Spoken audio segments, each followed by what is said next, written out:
Party শেষ হওয়ার পরে রুষা যখন বেরোয় সে পুরো মাতাল।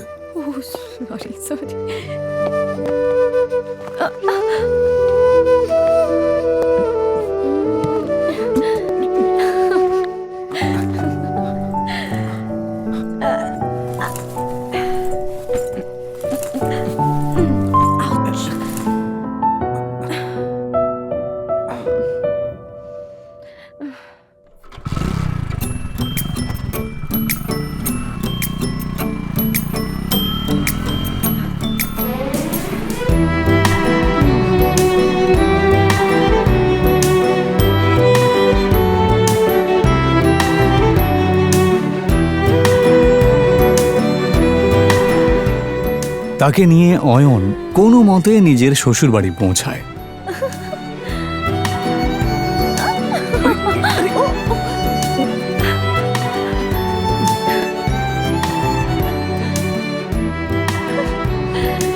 অয়ন শ্বশুরবাড়িতেই ঘর জামাই হয়ে থাকত, আর এই বিষয়টা নিয়ে সবাই ঠাট্টা করত।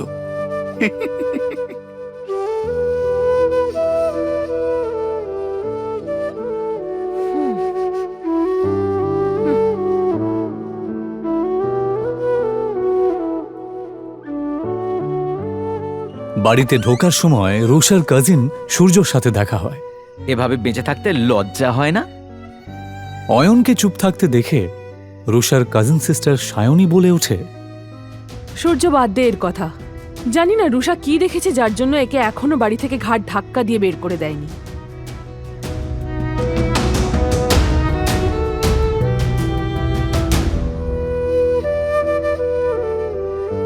অয়ন প্রায় প্রত্যেক দিনই শ্বশুর বাড়িতে এই ধরনের কথা শুনত। ওর এইসব কথা শোনার অভ্যেস হয়ে গেছিল। ওরা সবাই এই রকম ব্যবহার করলেও ও এদেরকে ক্ষমা করে দিত, কারণ ও রুষাকে সত্যিই খুব ভালোবাসত। নে খা।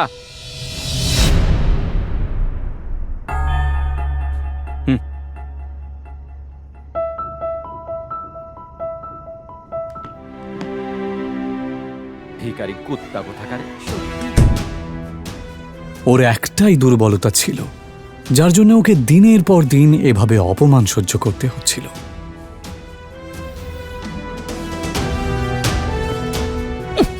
আমাকে নিয়ে যত ঠাট্টা করার করে নাও, যেদিন তোমরা আমার সত্যিটা জানতে পারবে সেদিন তোমাদের মাথা খারাপ হয়ে যাবে।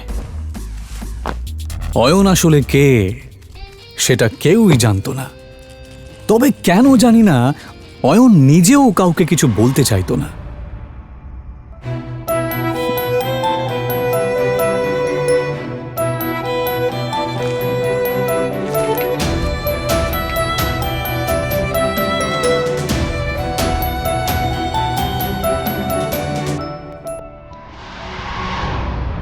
ওকে শুধুমাত্র শ্বশুর বাড়ির লোকেরাই নয়, এমনকি শাশুড়িও পর্যন্ত অপমান করত।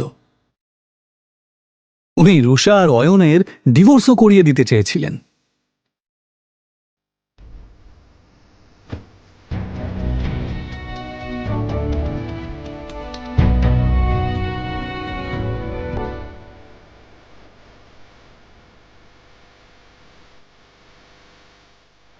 অয়ন, আমি এখন হোটেলে একজনের সাথে দেখা করতে যাচ্ছি। তুমি কিন্তু কাউকে বলবে না যে তুমি আমার স্বামী, বুঝেছো? কিন্তু রুষা, অয়ন, তুমি ভালো করেই জানো যে ভেতরে যারা আছেন তারা কত বড় লোক। ওরা যদি জানতে পারেন যে আমার স্বামী একজন গরিব কাঙ্গাল, তাহলে আমি কাউকে মুখ দেখাতে পারবো না। অয়ন নিজের স্ত্রী রুষার কথা শুনে চুপ করে যায়। এটা প্রথমবার নয় যখন রুষা তার দরিদ্র স্বামীকে অপমান করছে। এর আগেও অয়নকে অনেকবার সে অপমান করেছে। রুষার বাড়ির লোক অয়নের সাথে একটা কুকুরের থেকেও খারাপ আচরণ করত, কিন্তু অয়ন কারোর কথায় মন খারাপ করত না, কারণ সে তার স্ত্রী রুষাকে পাগলের মতো ভালোবাসত। আজ রুষা তার ছোটবেলার বন্ধু রূপালী এবং আরও কিছু বড়লোক বন্ধুদের সাথে হোটেলে দেখা করতে যাবার সময় অয়নকে সচেতন করছিল। অয়ন, শেষবারের মতো বলছি, ভেতরে গিয়ে কোনো সিন ক্রিয়েট করবে না। ঠিক আছে, তুমি যা বলবে। হোটেলের ভেতরে বড়লোক বাবার বখাটে সন্তান প্রেম সেন, রাজ বোস এবং পারাস আগরওয়াল বসেছিল। আসলে তারা রূপালীর বন্ধু হলেও রুষাকে দেখার পর এবং তার রূপ দেখার পর অবাক হয়ে যায়। এটা কে রূপালী? এত সুন্দর দেখতে। ও ও আমার বেস্ট ফ্রেন্ড রুষা। অয়নের জামা কাপড় দেখে নাক মুখ মেঁকিয়ে পারাস জিজ্ঞেস করে, আর এই সুন্দরীর সাথে বাঁদরটা কে রে? আর ঠিক তখনই অয়ন বলে ওঠে, নমস্কার, আমার নাম অয়ন। আরে হ্যাঁ, মনে পড়েছে, রুষা সিংহ। তার মানে আপনি অয়ন, যার সাথে রুষার বাবা সিদ্ধার্থ সিংহ ওনার মেয়ের বিয়ে দিয়েছেন। কি ঠিক বললাম তো রুষা? প্রেম আর পারাস যেই বুঝতে পারে যে এই গরিব লোকটা আসলে এই সুন্দরী মেয়েটার স্বামী, তখন রুষাও তাদের সাথে আর ফ্লার্ট করতে পারে না। কিন্তু তারপর তারা তিনজনে মিলে অয়নের দারিদ্রতা নিয়ে ঠাট্টা করতে থাকে। আচ্ছা অয়ন দাদা, আমি শুনেছি আপনি নাকি একটা ব্যাংকে চাকরি করেন। তা কত টাকা স্যালারি পান? এই তিনটে ছেলে সমানে অয়নকে অপমান করছিল আর হাসছিল। ওই 12,000 মতো পাই। কত বললেন? 12,000। কখনো কখনো বোনাস পেলে 15,000 মতো হয়ে যায়। ভালোই স্যালারি পান আপনি। আমার জুয়েলারি অ্যাকাউন্টেন্টের স্যালারির অর্ধেক, তবুও আজকালকার দিনে এটাই অনেক। আচ্ছা পারাস, যদি তোর স্টোরে কোনো স্টাফের দরকার পড়ে তাহলে অবশ্যই অয়ন দাদাকে বলিস। ওনাকে দেখে কর্মঠ মনে হচ্ছে, আর আশা করি ওনার কাজ তোর ভালোই লাগে। হ্যাঁ হ্যাঁ, নিশ্চয়ই প্রেম, নিশ্চয়ই। 20-25 হাজার টাকার চাকরি তো আমি ওনাকে দিতেই পারি। আচ্ছা অয়ন দাদা, আপনি চাইলে কাল থেকেই জয়েন করতে পারেন। তারা কাকে জব অফার করছিল? অয়নকে। ও চাইলে তাদের তিনজনকেই কিনে ফেলতে পারত। অয়ন যে আসলে অয়ন রয় চৌধুরী এটা কেউই জানত না। এমনকি রুষা এবং তার বাড়ির লোকেরাও এটা জানত না যে এই গরিব অয়ন আসলে কে। অয়নও যেহেতু এই আসল সত্যিটা কাউকে জানাতে চায় না, তাই সে এমনভাবে এই পরিস্থিতিটা সামলালো যে কেউ কিছু বুঝতেই পারল না। ও বলল, ধন্যবাদ মিস্টার আগরওয়াল, আপনার অফারটা সত্যি খুবই ভালো। আপনি যে আমার জন্য এতটা ভেবেছেন, এজন্য আপনাকে ধন্যবাদ জানাই। তবে সত্যি বলতে আমি গয়নাগাটির ব্যাপারে বিশেষ কিছু জানি না। এদিকে রুষা অয়ন আর রূপালীর বড়লোক বন্ধুদের মাঝের কথোপকথন শুনে রেগে যায়। আরে আরে,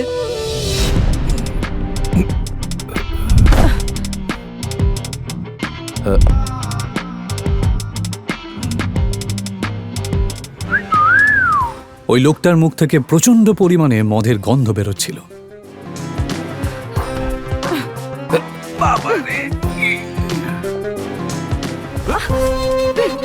দেখে তো মনে হচ্ছে ভালোই এনার্জি আছে। অসভ্য লোক, তোর সাহস কি করে হয় আমার সাথে সব কথা বলার? ছেড়ে দাও আমাকে। এই দাঁড়া দাঁড়া বলছি। কি বললি? আমি অসভ্য? আগে নিজেকে দেখ, বেশি নাটক করিস না, বুঝেছিস? ছেড়ে দে আমাকে। রুষা এবার কোনো কিছু না ভেবে লোকটার গালে একটা সপাটে চড় মেরে দেয়।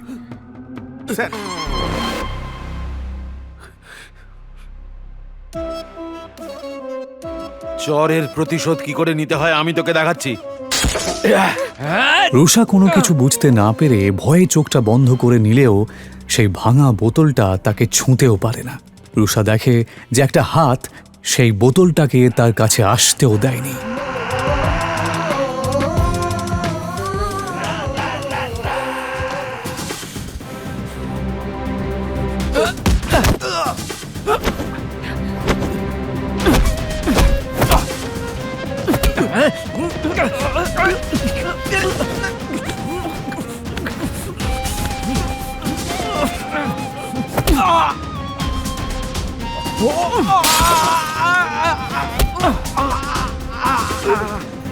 নেশার চোটে তোর মাথা খারাপ হয়ে গেছে।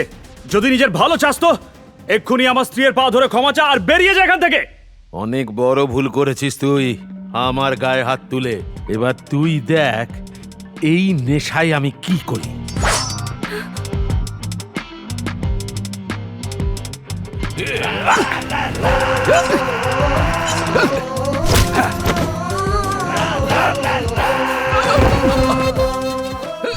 অয়নের এই আচরণ দেখে রুষা অবাক হয়ে যাচ্ছিল।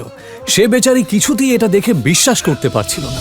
প্রেম সেন এবং রাজ বেদিও চিৎকারের আওয়াজ শুনে সেখানে দৌড়ে আসে। এই অসভ্য মাতালটা আমাকে একা পেয়ে আমার উপর জোর খাটানোর চেষ্টা করছিল।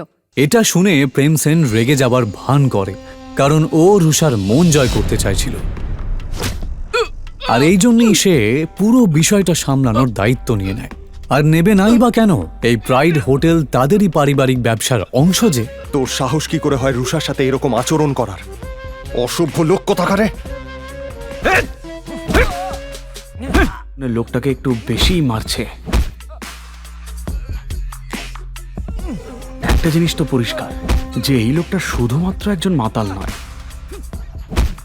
প্রেম সেন আর রাজ বোস কিছুতেই থামছিল না, আর তার জন্যই অয়ন তাদেরকে থামানোর জন্য বলে, ব্যাস অনেক হয়েছে, ওর শাস্তিও পেয়ে গেছে। এইভাবে মারতে থাকলে ও মরে যাবে তো। আরে অয়ন দাদা, আপনি এত ভয় পাচ্ছেন কেন? আমি এই হোটেলের মালিক, তাই এই ব্যাপারটার এখানেই মিটমাট হয়ে যাবে। একটা বোকা ভীতু লোক। অয়নের ওপর রুষার প্রচন্ড রাগ হচ্ছিল। রুষা প্রেম সেন আর রাজ বেদির দিকে তাকিয়ে বলল, এবার বাদ দাও, ছেড়ে দাও ওকে। ও অয়ন দাদা, আপনি দেখছি বেশ ভীতু। আমাদের সঙ্গে থাকুন, তাহলে একটু সাহসী হয়ে যাবেন। কথাটা অয়নকে খোঁচা মেরেই বলা হলো, যদিও এসব শোনার পরেও অয়ন চুপ করেই থাকে। ইতিমধ্যেই কয়েকজন গুন্ডা সেখানে ঢোকে, আর প্রেম সেন গুন্ডাদেরকে ভেতরে আসতে দেখে। মনে হচ্ছে এই মোটা ষাঁড়ের গায়ে গন্ডারের চামড়া লাগানো। এত মার খাওয়ার পরেও ব্যাটার শিক্ষা হয়নি। কোনো ব্যাপার না, এদের ব্যবস্থা আমি করছি।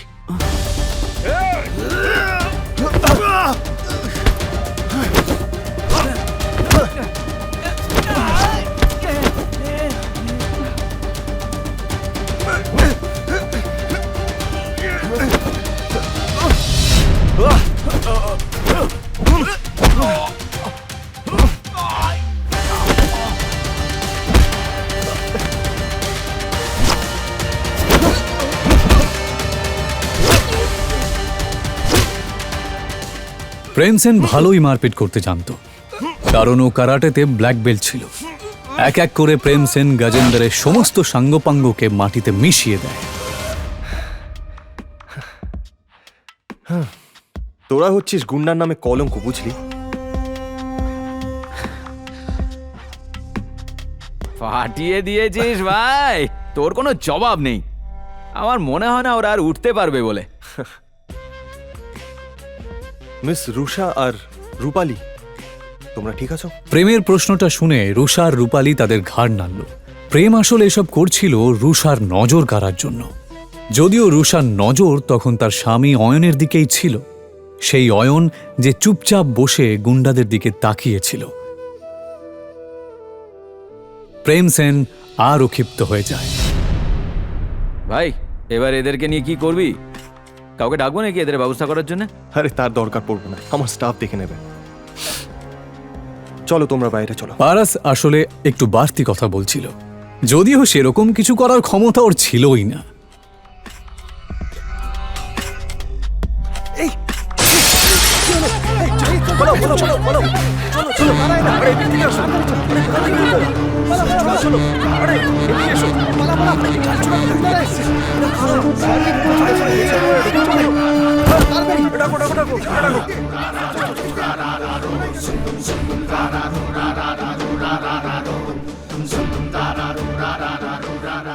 আচ্ছা, তোমাদের এত বেশি সাহস? যদি তাই হয় তাহলে আমার সামনে এসো। সেই তো, ভয় কেন পাবো? তোদের হারানোর জন্য সাহসের কি প্রয়োজন? কিন্তু এই কথাটা বলার পরই প্রেম সেনের মুখ বন্ধ হয়ে যায়। রবিদা! নিজের সামনে দাঁড়ানো লোকটাকে দেখা মাত্রই প্রেম সেনের থোতা মুখ ভোঁতা হয়ে যায়, কারণ তার সামনে দাঁড়ানো লোকটা আর কেউ নয়, সে ছিল রবিদা।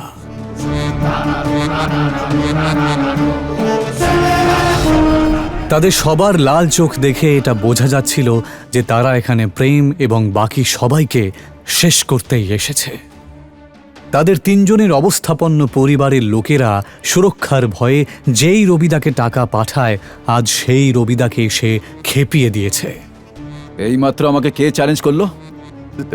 দাদা, আমি তো ঠাট্টা করছিলাম, আমি জানতাম না ওখানে আপনি দাঁড়িয়ে আছেন। আমায় ক্ষমা করে দিন। ও, ঠাট্টা করছিলি বুঝি? হ্যাঁ, তা হতেই পারে, ঠাট্টা তো হতেই পারে। তাহলে একটা ঠাট্টা আমিও তোর সাথে করি। দাদা, এটা কথা বলে মীমাংসা করলে হয় না?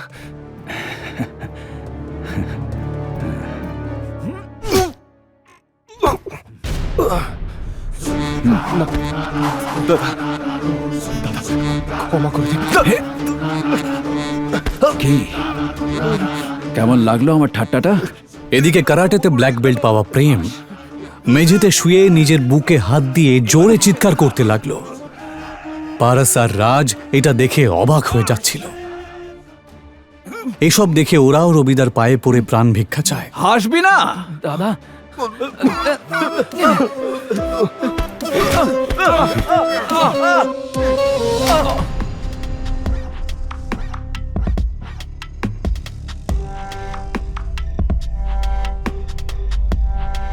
ওঠাতে পারছিস না?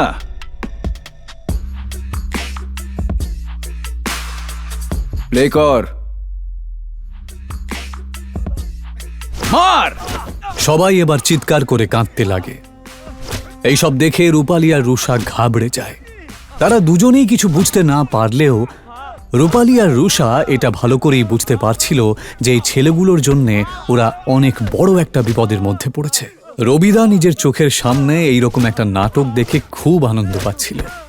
আমি এটা জানতাম যে ওই মোটা লোকটা শুধুমাত্র একজন মাতাল নয়, কিন্তু এটা আমি দুঃস্বপ্নেও ভাবিনি যে ওই মোটা লোকটা রবির পরিচিত।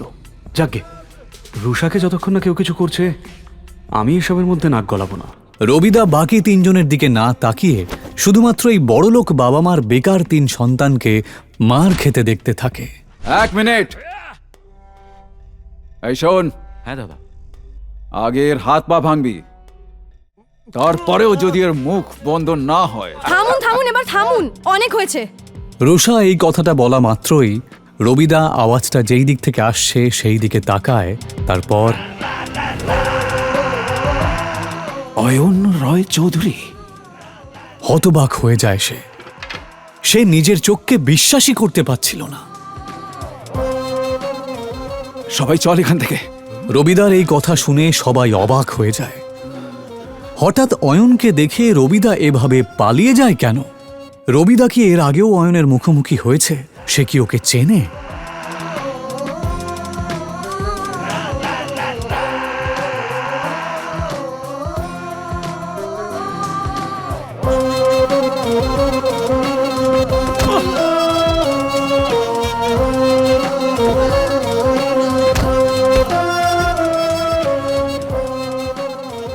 সত্যি কি অয়ন একজন আরবপতি? যদি তাই হয় তাহলে সে কেন এভাবে দিনের পর দিন অপমান সহ্য করছে?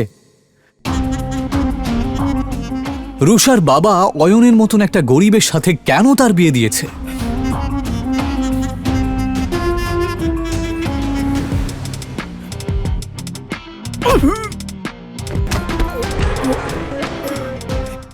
মধ্যবয়স্ক ভদ্রলোকটিকে দেখেই অয়নের মাথা গরম হয়ে গেল। বিক্রমবাবু, আপনি এখানে কি করছেন?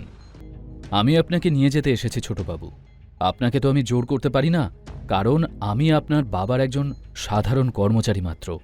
কিন্তু যেভাবেই হোক আপনার বাবার দেওয়া কাজটা আমাকে শেষ করতেই হবে। এত ঘুরিয়ে পেঁচিয়ে না বলে সোজা পয়েন্টে আসুন। কি বলতে চান আপনি? বেশ ভালো কথা।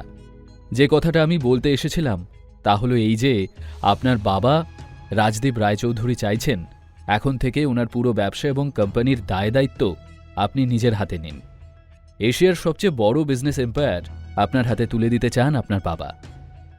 এসব কথা শুনে আমি কি করব? আমি তো রাজদীপ রায়চৌধুরীর অবৈধ সন্তান। তাহলে কেন উনি আমার হাতে নিজের ব্যবসা তুলে দিতে চাইছেন? তার থেকেও বড় কথা, আমার মা যখন অসুস্থ ছিলেন তখন আমি ওনার সাথে যোগাযোগ করার বহু চেষ্টা করেছিলাম, কিন্তু উনি তখন ব্যস্ত ছিলেন ওনার সো কল্ড বিজনেস মিটিংস নিয়ে। ওনার জন্যই আমি আমার মাকে হারিয়েছি, তাই ওনাকে আমি কোনো দিনও ক্ষমা করতে পারবো না। আপনি এখান থেকে চলে যান প্লিজ। অয়নের কথা শুনে একটা দীর্ঘশ্বাস ফেললেন বিক্রমবাবু। ছোটবাবু, আপনি খুব ভালো করেই জানেন আপনার বাবা কিরকম জেদি মানুষ। আপনাকে নিজের কাছে নিয়ে যাওয়ার জন্য যত দূর যেতে হয় উনি যাবেন। ওনার ক্ষমতার কাছে মল্লিক পরিবারের কোনো ভ্যালুই নেই। আপনার বাবা যখন কিছু চান সেটা যেভাবেই হোক পেয়েই ছাড়েন। কিন্তু একটা ছোট্ট পরামর্শ দিই আপনাকে, আপনার সাথে যা ঘটেছে সেসব ভুলে যান। আপনার যা কিছু প্রাপ্য মিস্টার রায়চৌধুরী আপনাকে সব দিতে রাজি আছেন। আপনি ফিরে চলুন, আপনি এখান থেকে চলে যান বিক্রমবাবু। আর আমার বাবাকে পরিষ্কার জানিয়ে দিন যে ওনার বিষয় সম্পত্তি নিয়ে আমার কোনো ইন্টারেস্ট নেই, কারণ ওনার গোটা সম্পত্তির বিনিময়েও আমি কিন্তু আমার মাকে ফিরে পাব না। আর হ্যাঁ, ভুল করেও যেন কেউ জানতে না পারে যে আমি রায়চৌধুরী গ্রুপ অফ কোম্পানিজের মালিক রাজদীপ রায়চৌধুরীর ছেলে। কথা শেষ করেই অয়ন বাইক স্টার্ট করে ওখান থেকে চলে গেল। ও চলে যাওয়ার পরে বিক্রমবাবু পকেট থেকে ফোন বের করে রাজদীপ রায়চৌধুরীর নম্বর ডায়াল করলেন। অনেক বোঝালাম স্যার, কিন্তু অয়ন কোনোভাবেই রাজি হলো না। অয়নকে আমার যেভাবেই হোক চাই, তার জন্য যা করার করো, কিন্তু ওকে আমি আমার সামনে দেখতে চাই, ব্যাস। বিক্রম ফোনটা রেখে একটু মুচকি হেসে বললেন, এবার তো আপনাকে ফিরতেই হবে ছোটবাবু, 7টা বেজে গেছে। চারদিকে চোখ বুলিয়ে অয়ন নিজের মনেই বলল, মনে হয় শ্রীমন্তীর মা বাড়ি চলে গেছেন, কিন্তু শ্রীমন্তী কোথায়? ও কি এখনো ফেরেনি? ফোন ধরতেই ওপাশ থেকে চেঁচিয়ে উঠলেন সুরভি দেবী, কোথায় ছিলে তুমি? তোমার জন্য আমাকে আমার বান্ধবীদের সামনে কতটা ইনসাল্টেড হতে হয়েছে সেটা জানো? তোমার ফোনটাও আনরিচেবল ছিল। অপেক্ষা করে করে আমি বাড়ি চলে এলাম। কোথায় ছিলে বলো তো? সরি মা, আসলে আমি শ্রীমন্তীকে পিক আপ করতে ওর অফিস গিয়েছিলাম। ওর ফোনটাও। সুরভি দেবী আবার ধমকে উঠলেন, আচ্ছা এখন তোমার ফোনটা দাও ওকে, ওকেও তো ফোনে পাচ্ছি না। কিন্তু মা, ও তো আমার সাথে নেই। মানে? এইমাত্র তো তুমি বললে শ্রীমন্তীকে আনতে গিয়েছিলে। হ্যাঁ, কিন্তু শ্রীমন্তী আসেনি আমার সঙ্গে, ওর কোনো এক ক্লায়েন্টের সঙ্গে। এত রাত হয়ে গেছে আর তুমি বলছো শ্রীমন্তী ওর কোনো এক ক্লায়েন্টের সঙ্গে আছে? নির্ঘাত তুমি কোনো ঝামেলা পাকিয়েছিলে, সেই কারণেই ও তোমার সঙ্গে আসেনি। আরে রেসপন্সিবল জামাই হতে পারোনি মানলাম, অন্তত রেসপন্সিবল স্বামী হওয়ার তো চেষ্টা করো। সুরভি দেবী ফোন রাখতেই অয়ন শ্রীমন্তীকে ফোন করল। শ্রীমন্তীর ফোন তখনও আনঅ্যাভেলেবল ছিল। এবার সত্যি অয়নের খুব চিন্তা হলো শ্রীমন্তীর জন্য। বেশ কয়েকবার শ্রীমন্তীকে ফোনে ট্রাই করে কোনো জবাব না পাওয়ায় বাধ্য হয়েই অয়ন মল্লিক ম্যানশন থেকে বেরিয়ে নিজের বাইকে উঠে বসল। তারপর সোজা বাইক ছোটালো মনীষ আগরওয়ালের নাইট ক্লাবের দিকে। অয়নের সম্পর্কে মনীষ আগরওয়াল কিছু না জানলেও মনীষ আগরওয়ালের সম্পর্কে অনেক কিছুই শ্রীমন্তীর কাছ থেকে জেনেছিল অয়ন।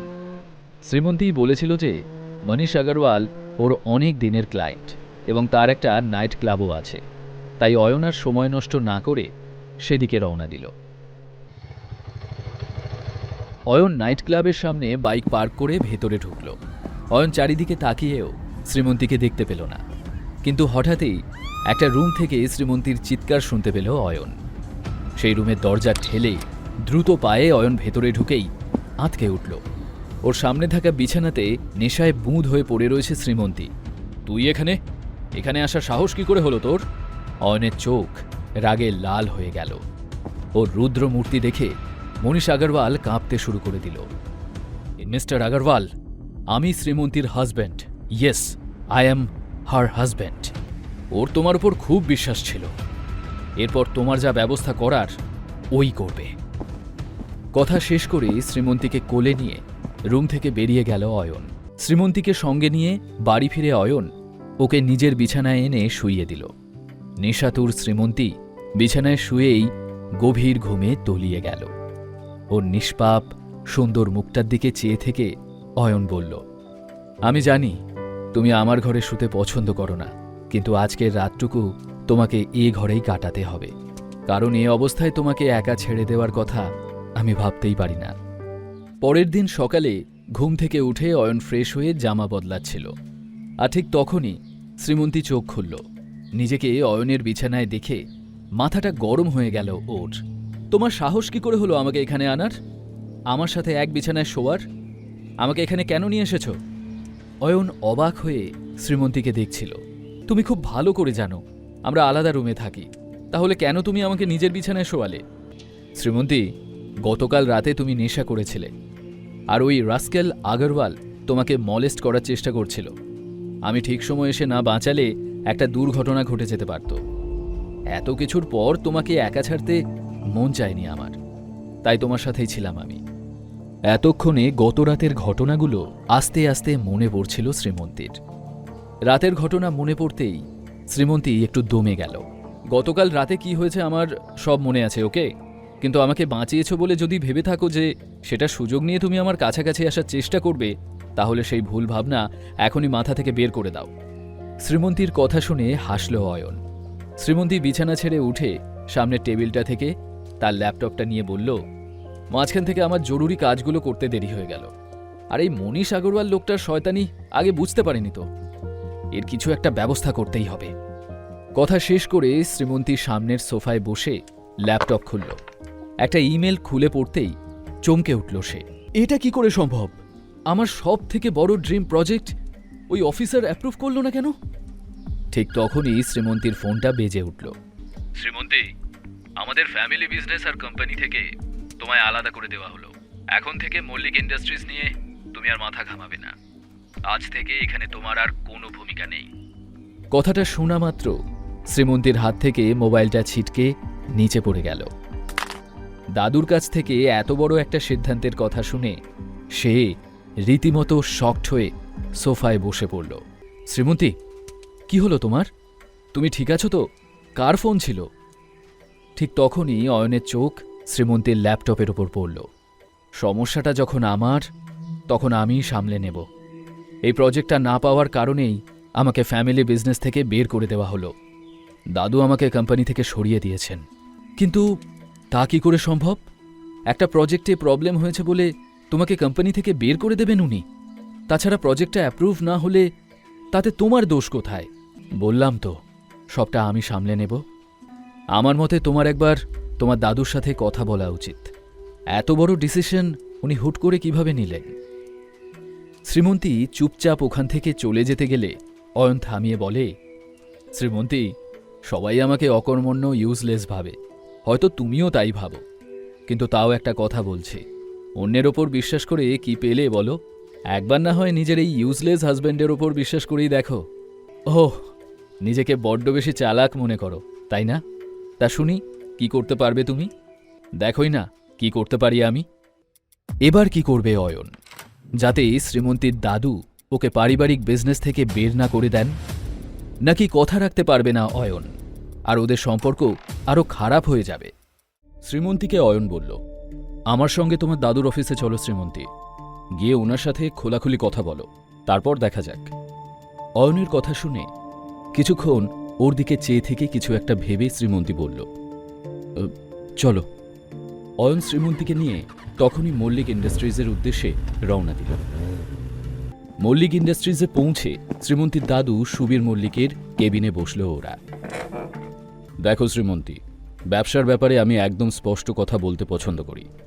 আমি যে সিদ্ধান্তটা নিয়েছি সেটা রাগ বা আবেগ থেকে নয়। এই নতুন বিল্ডিং প্রজেক্টটা মল্লিক ইন্ডাস্ট্রিজের স্বপ্নের প্রজেক্ট। যেভাবেই হোক এটাকে সাকসেসফুল করতেই হবে। তুমি যেহেতু কাজটা করতে পারছো না, তাই এই কাজটা আমি সৌর্যকে দিয়েছি। এবার থেকে সবটা ওই সামলাবে, তুমি বরং ঘরে বসে বিশ্রাম নাও। এই প্রজেক্টটা তো আমারও ড্রিম প্রজেক্ট ছিল। আমি জানি না আমার কাজে ঠিক কোথায় ভুল হয়েছে, যার জন্য আমরা এই প্রজেক্টের অ্যাপ্রুভাল পেলাম না। কিন্তু আমি তোমাকে কথা দিচ্ছি দাদু ভাই, যে যেভাবেই হোক আমি এই প্রজেক্টের জন্য অ্যাপ্রুভাল নিয়েই ছাড়ব। সৌর্যকে প্রজেক্টটা দিয়ে দেওয়ার আগে প্লিজ আমাকে আর একবার সুযোগ দাও। বেশ, কিন্তু কাজটা আজকের মধ্যেই হওয়া চাই। শ্রীমন্তী সম্মতি জানিয়ে অয়নকে নিয়ে অফিস থেকে বেরিয়ে এলো। সৌর্য শ্রীমন্তীরই কাজিন, যার একমাত্র অ্যাম্বিশন হল মল্লিক ইন্ডাস্ট্রিজকে নিজের কবজায় আনা। এই কারণেই সৌর্য বরাবর শ্রীমন্তীকে ফ্যামিলি বিজনেস থেকে বের করে দিতে চেয়েছে। আর এই কাজে সৌর্যকে সাহায্য করে চলেছেন ওর বাবা পঙ্কজবাবু।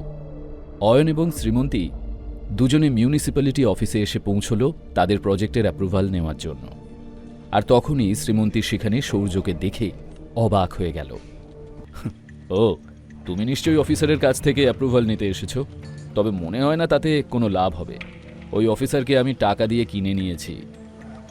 শ্রীমন্তী তীক্ষ্ণ দৃষ্টিতে একবার সৌর্যর দিকে তাকিয়ে অয়নকে নিয়ে অফিসের ভেতর চলে গেল। যে অফিসারের সঙ্গে ওরা দেখা করতে এসেছিল তিনি তখন একটা মিটিংয়ে ছিলেন। শ্রীমন্তী সোজা তাঁর সামনে এসে বলল, মিস্টার দত্ত, আপনার সাথে আমার কিছু জরুরি কথা আছে।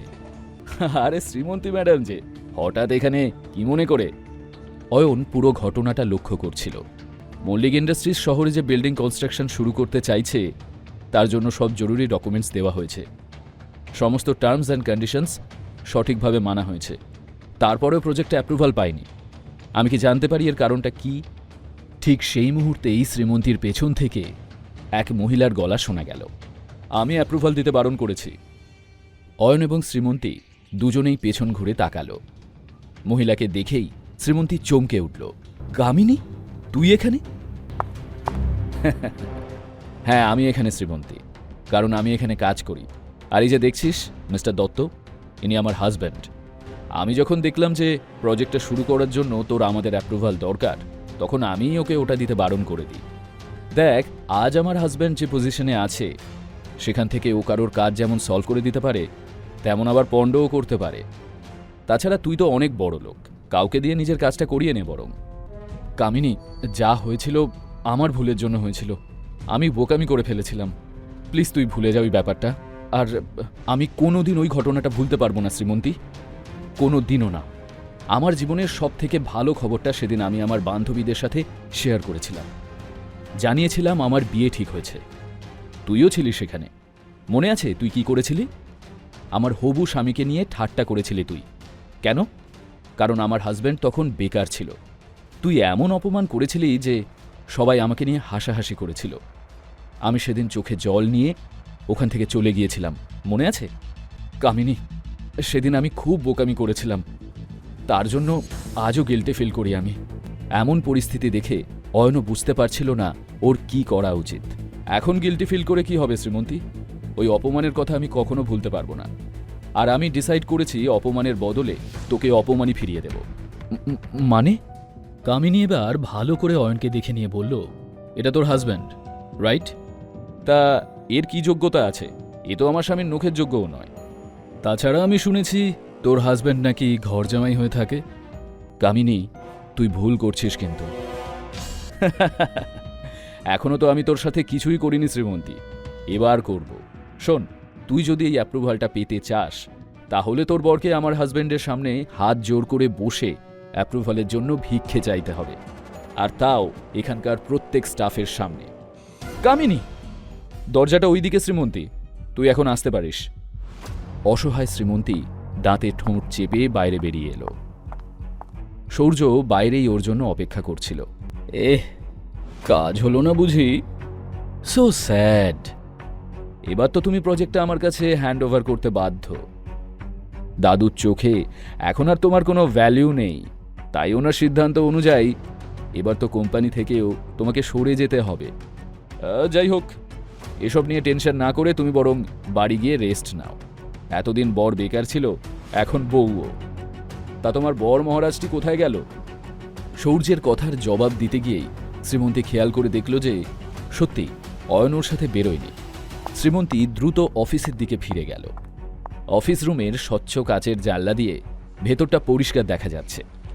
ভেতরে চোখ পড়তেই চমকে উঠল শ্রীমন্তী। অয়ন সব স্টাফদের মাঝখানে হাত জোর করে বসে অ্যাপ্রুভালের জন্য ভিক্ষা চাইছে, আর ওর এই অবস্থা দেখে সকলে হাসাহাসি করছে। এটা দেখে শ্রীমন্তীর চোখে জল এসে গেল। ও দ্রুত অফিস রুমের দরজা খুলতে যেতেই দরজা খুলে ভেতর থেকে বেরিয়ে এলো কামিনী। সত্যি, ছেলেটা কিন্তু তোকে খুব ভালোবাসে, তোর জন্য সব কিছু করতে পারে। কোথা থেকে পেলি রে একে? যাই হোক, কংগ্রাচুলেশনস, অ্যাপ্রুভালটা তুই পেয়ে গেছিস। তা কি করে পসিবল? আমি তো প্রজেক্টটা আটকানোর জন্য টাকা দিয়েছিলাম আপনাদের। ও, আপনার টাকা আপনি ফেরত পেয়ে যাবেন। আমি তো শুধু শ্রীমন্তীর ওপর রিভেঞ্জ নিতে চেয়েছিলাম, এতদিনে সেটা করতে পারলাম। কথা শেষ করে কামিনী এখান থেকে চলে গেল। এদিকে অয়ন অফিস থেকে বেরোতেই, তুমি কি ভাবো নিজেকে? কাকে জিজ্ঞেস করে তুমি এসব করলে? ভাবলে যে নিজে অসম্মানিত হয়ে অ্যাপ্রুভালটা নিয়ে নেবে, আর আমি দাঁড়িয়ে দাঁড়িয়ে তোমাকে বাহবা দেব? আচ্ছা, তুমি কি আমাকে এতটাই দুর্বল মানসিকতার ভাবো? অয়ন চুপচাপ শ্রীমন্তীর কথাগুলো শুনছিল। ভেজা গলায় শ্রীমন্তী বলল, আমি আর এখানে থাকতে চাই না, চলো এখান থেকে। শ্রীমন্তী ওখান থেকে চলে গেল। অয়নও যেতে গিয়ে হঠাৎই দেখতে পেল সূর্য দাঁড়িয়ে আছে। রাগে মুখ লাল হয়ে উঠেছে তার, যেন পারলে অয়নকে গিলে খাবে। তোর কি মনে হয় তুই এসব করলে শ্রীমন্তী সবকিছু ফিরে পাবে। আমি ওকে সব দিক থেকে শেষ করে দেব। আমি থাকতে তুই কেন, পৃথিবীর কোনো মাইকা লাল শ্রীমন্তীর দিকে চোখ তুলে তাকানোরও সাহস পাবে না। ওর ক্ষতি করা তো দূর। ও তা কতদিন তুই তোর বউকে প্রোটেক্ট করবি? তোদের দুজনের সম্পর্কটাই আমি শেষ করে দেব। চেষ্টা করে দেখ, তুই নিজেই শেষ হয়ে যাবি। শ্রীমন্তীকে নিয়ে অয়ন বাড়ি ফিরতেই শ্রীমন্তীর ফোনে ওর দাদু সুবীর বাবুর ফোন এলো। শ্রীমন্তী, তুমি কাজটা সাকসেসফুলি করতে পেরেছো, সেই জন্য আই অ্যাম রিয়েলি ইমপ্রেসড। তোমার অনারে আজ একটা পার্টি অ্যারেঞ্জ করা হয়েছে আমাদের পুরনো বাড়িতে। তুমি অয়নকে নিয়ে চলে এসো, কেমন? থ্যাংক ইউ দাদু ভাই, থ্যাংক ইউ সো মাচ। আমরা অবশ্যই যাব। কি হয়েছে শ্রীমন্তী? দাদু ভাই আজ পুরনো বাড়িতে একটা পার্টি রেখেছে, আমাদের দুজনকে ইনভাইট করেছে। মানে পার্টিতে ডেকেছে ঠিকই, কিন্তু তাতে এত খুশি হওয়ার কিছু নেই। দাদু ভাই বলেছে তুমি আমাকে জাস্ট পৌঁছে দিতে যাবে। অয়নও মনে মনে দারুণ খুশি হলেও মুখে সেটা প্রকাশ করল না। পার্টিতে যাওয়ার জন্য নিজের আলমারি খুলে জামাকাপড় বের করতে গিয়ে অয়ন অবাক হয়ে দেখল যে আলমারিতে কয়েকটা নতুন শার্ট প্যান্টের সেট ঝুলছে। এতে এত অবাক হওয়ার কিছু নেই। আমি নিজের জন্য কিছু জামাকাপড় কিনেছিলাম, তার মধ্যে থেকে কয়েকটা ফিট হচ্ছিল না। সেগুলো ফেরত দিতে গেলে দোকানদার টাকা ফেরত দিতে চাইল না, তাই ওই দামে তোমার কয়েকটা জামাকাপড় কিনেছি। আজ পার্টিতে এখান থেকেই কিছু একটা পরে যেও। আর তখনই শ্রীমন্তীর ফোনটা বেজে উঠল। দেখল দিশা ফোন করেছে। শ্রীমন্তী দি, ওই শপকিপার বলছে তুই নাকি স্পেশাল অর্ডার দিয়ে ওই অয়নের জন্য শার্ট প্যান্ট বানিয়েছিস। তোর মাথা ঠিক আছে তো? কি চলছে এসব? কেন, আমি অয়নের জন্য কিছু করলে সমস্যা কোথায়? আচ্ছা এখন ফোন রাখ, আমি একটু বিজি আছি। সন্ধ্যায় মল্লিক পরিবারের পার্টিতে শহরের নামি দামি লোকজন সকলে এলেন। অয়ন এবং শ্রীমন্তীও পার্টিতে এলো। এদিকে হাসি খুশি শ্রীমন্তী আর অয়নকে দেখে সৌর্য আর দিশার মনে অন্য খেলা চলছিল। সৌর্যের কাছে এসে দিশা বলল, একটা কাজ দিয়েছিলাম আমি ওই অয়নটাকে, এখনো করে উঠতে পারল না। আজকাল একটু বেশি মাথায় চড়ে বসেছে ও। এদের জন্য একটা প্ল্যান আমি ভেবে রেখেছি, শুধু সেটা সাকসেসের অপেক্ষা। এদের দুজনকে এখন একসাথে যতটা সুন্দর দেখাচ্ছে, লোকে এদের ততটাই নোংরা বলবে। শুধু আমার এই প্ল্যানে তোকে একটু হেল্প করতে হবে। দিশা সৌর্যের দিকে অবাক হয়ে তাকাতে সৌর্য বলল, এই পার্টিতে এমন একটা ধামাকা চাই যা অয়না শ্রীমন্তীর কপালে বিপদ ডেকে আনবে। আজ ওদের এমন অপদস্থ করতে হবে যাতে ভুলেও আর কোনোদিন এ বাড়ির ছায়া না মারায় ওরা। আর সব কিছুর জন্য কালপ্রিট বানাতে হবে ওই অয়নটাকে। ব্যাস, তাহলেই প্ল্যান সাকসেসফুল। কিন্তু কিভাবে হবে এসব? সৌর্যের মুখে একটা কুটিল হাসি খেলে গেল। ও হেসে বলল, দেখতে থাক আমি কি করি। কি প্ল্যান এসেছে সৌর্যের মাথায়? অয়ন আর শ্রীমন্তীর সম্পর্কটা কি ওরা শেষ করে দিতে চায়? সৌর্য দেখল শ্রীমন্তী অয়নকে ছেড়ে আলাদা ঘুরছে। এদিকে দিশার বর সৌরভ শ্রীমন্তীকে একা ঘুরতে দেখে ওর দিকে এগোলো। সৌরভ প্রথম থেকেই শ্রীমন্তীকে পছন্দ করত। পাকে চক্রে ওর বিয়েটা দিশার সঙ্গে হয়েছে ঠিকই, তবে সে আজও শ্রীমন্তীকে পছন্দ করে। সবথেকে বড় কথা, সে এখনও শ্রীমন্তীর মন পাওয়ার জন্য অনবরত চেষ্টা করে চলেছে। যদিও শ্রীমন্তী কখনোই সৌরভকে বিশেষ পাত্তা দেয়নি। অয়নের জামাকাপড় দেখেছ? এত দামি ব্র্যান্ডের জামাকাপড় শ্রীমন্তীই কিনে দিয়েছে ওই ভিখারিটাকে। মেয়েটা আজকাল কিন্তু অয়নকে একটু বেশি ভাও দিচ্ছে। একটু বেশি লাফাচ্ছে এরা। এবার দেখ আমি কি করি। আরে অয়ন বাবু, আজ ব্র্যান্ডের জামাকাপড় পরে বউয়ের পয়সায় ভালোই ফুটানি চলছে দেখছি। না হলে তোমার মতো একটা হদ্দ বেকারের কি আর ক্ষমতা আছে এসব দামি পোশাক পরার? আশেপাশে থাকা কিছু লোক সৌর্যের কথায় হেসে উঠল। ঠিক তখনই দিশাও হাতে মদের গ্লাস নিয়ে এগিয়ে এলো ওদের কাছে। আরে অয়নদা, সব ঘর জামাইরাই শ্বশুরবাড়ির পয়সায় জীবন চালায়, তাতে কার কি সমস্যা? তুমি যদি তোমার বউয়ের পয়সায় বসে খাও তাতে ক্ষতি কি? আচ্ছা ঠিক আছে বাবা, সরি, কিন্তু দিশা তোর কি মনে হয় শ্রীমন্তী এই ভিখারিটাকে সত্যি ভালোবাসে? কেন, তোর তা মনে হয় না বুঝি? ওই দেখ, শ্রীমন্তী ওই কোণে অন্য কারোর সাথে ব্যস্ত, আর এখানে ওর বর বেচারা চুপচাপ একা দাঁড়িয়ে। দিশা অয়ন দুজনেই সৌর্যর কথা শুনে সেদিকে তাকিয়ে দেখল শ্রীমন্তী সৌরভের সাথে কথা বলছে। ঠিক তো, পার্টিতে অন্তত অয়নকে একা ছাড়া ঠিক হয়নি শ্রীমন্তীর। তুমি মন খারাপ করো না অয়নদা, এসো আমরা সবাই একসঙ্গে এনজয় করি। নিজের হাতে থাকা মদের গ্লাসটা অয়নের দিকে এগিয়ে দিল দিশা। সরি দিশা, আমি এসব খাই না।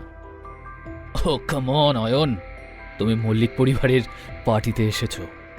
এখানে তো আমরা যা খাই তা খেতেই হবে। আফটার অল একটা রেপুটেশনের ব্যাপার আছে তো, তাই না? অয়ন বাধা দিয়েও নিজেকে ওদের হাত থেকে ছাড়াতে পারল না। এদিকে সুরভি দেবী সৌর্যর বাবার সাথে পার্টিতে এসে উপস্থিত হলেন। শ্রীমন্তীর দাদু সুবীরবাবু এ সময় উপস্থিত গেস্টদের সঙ্গে কথা বলছিলেন। আর ঠিক তখন সৌর্য জোর গলায় চেঁচিয়ে অয়নের দিকে সকলের দৃষ্টি ফেরায়। Ladies and gentleman, meet my cousin's husband Ayan, Mallick পরিবারের জামাই। শুধু তাই নয়, এর একটা ইন্টারেস্টিং বংশ পরিচয় রয়েছে যেটা আমরা কেউ জানি না, কিন্তু আজ সবকিছু অয়ন আমাদের বলবে। ও কোন বংশের ছেলে, কি কাজ করে, কেন আমাদের পরিবারের সঙ্গে সম্পর্ক জুড়েছে, সব বলবে অয়ন। কি অয়ন, বলতে পারবে তো? এই জন্যই তুমি আর দিশা জোর করে আমাকে নেশা করালে। আমি কে যখন এতই জানার শখ, তখন শোনো। ততক্ষণে ওদের চারপাশে লোক জড়ো হয়ে গিয়েছিল। সবাই বেশ আয়েশ করে যেন নাটক দেখছিল। মাই ডিয়ার শালাবাবু, সবার আগে আমি তোমার ব্যাপারে কিছু বলতে চাই। তুমি হলে লোভী আর স্বার্থপর একটা লোক। মল্লিক ইন্ডাস্ট্রিজের পুরো ব্যবসাটা তুমি হাতিয়ে নিতে চাও। সেই কারণে শ্রীমন্তীকেও তুমি নিজের রাস্তা থেকে সরিয়ে দিতে চাইছো। আর হ্যাঁ, তুমি তো আমার আর শ্রীমন্তীর সম্পর্কটাও শেষ করে দিতে চাও। এই, কি ভুলভাল বকছো? এখনো আমার কথা শেষ হয়নি সৌর্য। এই ব্যবসাটা নিজের হাতের মুঠোয় নেওয়ার জন্য তুমি অগুন্তি নোংরা খেলা খেলেছ।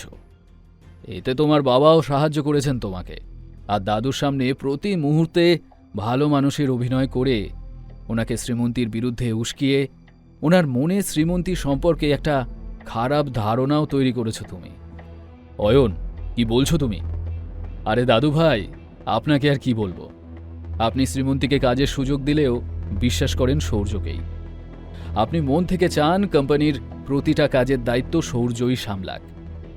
সৌর্যকে আপনি বিশ্বাস নয়, অন্ধবিশ্বাস করেন। তাই অফিস সংক্রান্ত কোনো সিদ্ধান্ত নিলে তা সৌর্যর পক্ষে আর শ্রীমন্তীর বিপক্ষেই নেন। অয়নদা, ভুলে যেও না কার সঙ্গে কথা বলছো। দাদু কিন্তু আমাদের গুরুজন। আরে দিশা যে, তা তুমি আর সৌর্য যে শ্রীমন্তীর বিরুদ্ধে একজোট হয়েছ সে আন্দাজ আমি অলরেডি করেছি। যদিও তুমি সৌর্যর কাজিন, কিন্তু তোমাদের দুজনের মধ্যে যে ঝামেলা আছে তা বেশ বুঝি আমি। কিন্তু শ্রীমন্তীর ক্ষতি করার সময় তোমরা দুজন এক হয়ে যাও, আর এই জন্যই তোমরা দুজনে আমাকে জোর করে নেশা করিয়েছ। কিন্তু জেনে রাখো, আমি শ্রীমন্তীর পাশেই আছি। ওর কোনো ক্ষতি আমি হতে দেব না। সত্যি বলতে কি, শ্রীমন্তী তোমাদের সবার থেকে বেশি ট্যালেন্টেড। ও পরিবারের সকলের খেয়াল রাখতে জানে, আবার ফ্যামিলি বিজনেস নিয়েও চিন্তা করে। তাও ওর সঙ্গেই সবচেয়ে বেশি অন্যায় হয়। ইতিমধ্যে শ্রীমন্তীও ওখানে চলে আসে। অয়ন নেশার ঘরে থাকলেও যা বলছিল প্রতিটা কথাই ঠিক। কথাগুলো শুনে শ্রীমন্তীর চোখেও জল চলে এলো। ব্যাস, অনেক হয়েছে। সকলের সামনে অনেক অপমানিত করেছ তুমি আমাদের। এখন ভালোই ভালো এখান থেকে বিদায় নিলেই তোমার মঙ্গল, না হলে। কথাটা বলে সৌর্য অয়নকে জোর ধাক্কা দিতেই ও হোঁচট খেয়ে শ্রীমন্তীর পায়ের কাছে এসে পড়ল। ওটাই তোর জায়গা। শ্রীমন্তীর পায়ের জুতোর সমান তুই আগেও ছিলি আর আজও আছিস। নীরবে শ্রীমন্তী অয়নের হাতটা ধরে ওকে ওঠালো। অয়ন তখনও নেশার ঘরে বিড়বিড় করছিল। ওকে দু হাতে সামলানোর চেষ্টা করতে করতে রাগে শ্রীমন্তীর চোয়াল শক্ত হলো। আজ তোরা দুজনে অসভ্যতার চরম সীমাটাও পার করে ফেলেছিস। কাউকে ছোট করার জন্য তোরা যে কতটা নিচে নামতে পারিস তা আজ আমার দেখা হয়ে গেল। কিন্তু একটা কথা শুনে রাখ, অয়নকে কিছু বলার আগে মনে রাখবি ও আমার হাজব্যান্ড। আর হাজার চেষ্টা করলেও এই সত্যিটা তোরা বদলাতে পারবি না। তাই আজকের পর থেকে যদি কেউ অয়নের সাথে কোনো রকম খারাপ ব্যবহার করে তবে কিন্তু ভালো হবে না বলে দিলাম। শ্রীমন্তীর কথা শুনে সৌর্য এবং দিশা দুজনেই হাঁ হয়ে গেল। ওরা কল্পনাও করতে পারেনি যে শ্রীমন্তী অয়নের পাশে দাঁড়াবে। সুরভি দেবীও হতবাক হয়ে সৌর্য আর দিশার কাছে এসে জিজ্ঞেস করলেন, এসব কি নাটক চলছে? কাকিমা, এই অয়ন হলো আমাদের পরিবারের একটা কলঙ্ক, আর শ্রীমন্তী এই কলঙ্কের দাগটাকে সঙ্গে নিয়েই সারা জীবন থাকতে চাইছে। এখন আমাদের কী বা করার আছে? শ্রীমন্তীর বাবাই ওই ভিখারি অয়নটাকে আমার মেয়ের গলায় ঝুলিয়ে দিয়েছে। অনেক কিছুই করার আছে, তুমি চাইলে আমরা এদের সম্পর্কটা শেষ করে দিতে পারি। কিন্তু কিভাবে? আমি তো একে ঘাট থেকে নামানোর কোনো রাস্তাই খুঁজে পাচ্ছি না। এরপর সূর্য সুরভি দেবীর কানের কাছে ফিসফিস করে এমন কিছু বলল, যা শুনে ওনার ঠোঁটে হাসির রেখা ফুটে উঠল। কিন্তু এতে আমার মেয়ের কোনো ক্ষতি হবে না তো? আরে না কাকিমা, ডোন্ট ওয়ারি, কিচ্ছু হবে না। এদিকে শ্রীমন্তী মদ্যপ অয়নকে নিয়ে পার্টি থেকে বেরিয়ে এলো। কোনো দিকে না তাকিয়ে অয়নকে গাড়িতে বসিয়ে সোজা ছুটল ওদের বাড়ির উদ্দেশ্যে। শ্রীমন্তী বুঝতে পারছিল যে পার্টিতে সূর্য আর দিশার জন্যই পরিস্থিতি এতটা জটিল হয়ে উঠেছিল। কিন্তু এটা ভেবে শ্রীমন্তীর ভালো লাগছিল যে অয়ন যা যা বলেছে সবটাই শ্রীমন্তীর মনের কথা। এই সত্যি কথাগুলো শ্রীমন্তী বরাবর বলতে চেয়েছে, কিন্তু পারেনি। বাড়ি পৌঁছে অয়নকে ওর বিছানায় শুইয়ে দিল শ্রীমন্তী। শ্রীমন্তী, আমি তোমাকে ভীষণ ভালোবাসি। আজকের ঘটনার জন্য সরি, কিন্তু এতে আমার কোনো দোষ নেই। সবাই আমাদের আলাদা করতে চাইছে, কিন্তু আমি তা হতে দেব না। যাই হয়ে যাক, আমি সব সময় তোমার সাথে থাকব, তোমাকে একা ছেড়ে কখনো যাব না। অয়নের কথাগুলো শুনে শ্রীমন্তীর ঠোঁটে হাসি খেলে গেল। ও অয়নের গায়ে একটা চাদর চাপা দিয়ে নিজের ঘরে চলে এলো। পরের দিন সকাল সকালই অয়নের ঘুম ভেঙে গেল। গত রাতের পার্টির পুরো ঘটনাটা মনে পড়তেই চিন্তায় পড়ে গেল সে। কিভাবে শ্রীমন্তীর মুখোমুখি হবে অয়ন ভেবে পাচ্ছিল না। এর চোখ খুলতেই ও দেখল অয়ন 2 কাপ কফি হাতে ওর সামনে দাঁড়িয়ে। Good morning, and I am sorry Srimanti, গতকাল পার্টিতে সবার সামনে তোমাকে অপমানিত হতে হলো। আমার জন্য তোমাকে প্রবলেমে পড়তে হলো। কাপ দুটো নামিয়ে রেখে অয়ন নিজের 2 কান ধরল। ওকে বাচ্চাদের মতো কান ধরতে দেখে হাসি পেয়ে গেল শ্রীমন্তীর। তবে তা প্রকাশ না করে চুপচাপ বাথরুমে চলে গেল সে। ঠিক তখনই ওর ফোনটা বেজে উঠল। অয়ন দেখল বিক্রমের ফোন। কেন ফোন করেছেন আপনি? আপনি কি কোনো সিদ্ধান্ত নিলেন ছোটবাবু, নাকি আমাদেরকেই কিছু করতে হবে? আমি তো আগেই বলেছি আপনাকে যে আমাকে কিছুতে জড়াবেন না। এরপর থেকে আমাকে আর ফোনও করবেন না। আমি চাই না কেউ জানুক যে আমি কোনো ধনী ব্যবসায়ী পরিবারের ছেলে। এই বিষয়টা যেন সিক্রেট থাকে একদম। কিছুক্ষণ পর শ্রীমন্তী রুমে এসে ড্রেস পরার জন্য আলমারির দিকে এগোলো। কিন্তু আলমারি খোলা মাত্রই সামনে এমন কিছু দেখল শ্রীমন্তী যাতে ও অবাক হয়ে গেল। শ্রীমন্তী কিচেনে এসে অয়নের দিকে তাকিয়ে থাকল। আবার কি কোনো ভুল করল অয়ন? কোন গল্প লুকিয়ে আছে অয়নের মধ্যবিত্ত জীবনের আড়ালে থাকা ঐশ্বর্যের? অয়নকে ধ্বংস করতে কি ষড়যন্ত্র করছে সূর্য? শ্রীমন্তী অয়নের দিকে এক দৃষ্টে চেয়েছিল। ওকে দেখে অয়ন জিজ্ঞেস করল, কি হয়েছে শ্রীমন্তী? জবাবে শ্রীমন্তী একটা কাগজ ওর দিকে বাড়িয়ে দিল, যেটা ও আলমারিতে পেয়েছিল। কাগজটার উপর লেখা ছিল সরি। অয়ন নিজেই ওটা লিখে আলমারিতে রেখেছিল যাতে শ্রীমন্তী ওটা দেখে। কাগজটা দেখে অয়ন বলল, হ্যাঁ, আসলে গতকাল যা ঘটেছে তার জন্য। ঠিক তখনই শ্রীমন্তী রুক্ষ স্বরে বলল, ইটস ওকে, আমার তাড়া আছে, অফিস যেতে হবে। একই কথা বারবার বলে আমাকে বিরক্ত করো না। অয়ন মাথা নেড়ে সম্মতি জানালো। তারপর সে নিজেও রেডি হয়ে নিল, কারণ আজ তাকে একবার ব্যাংকে যেতে হবে।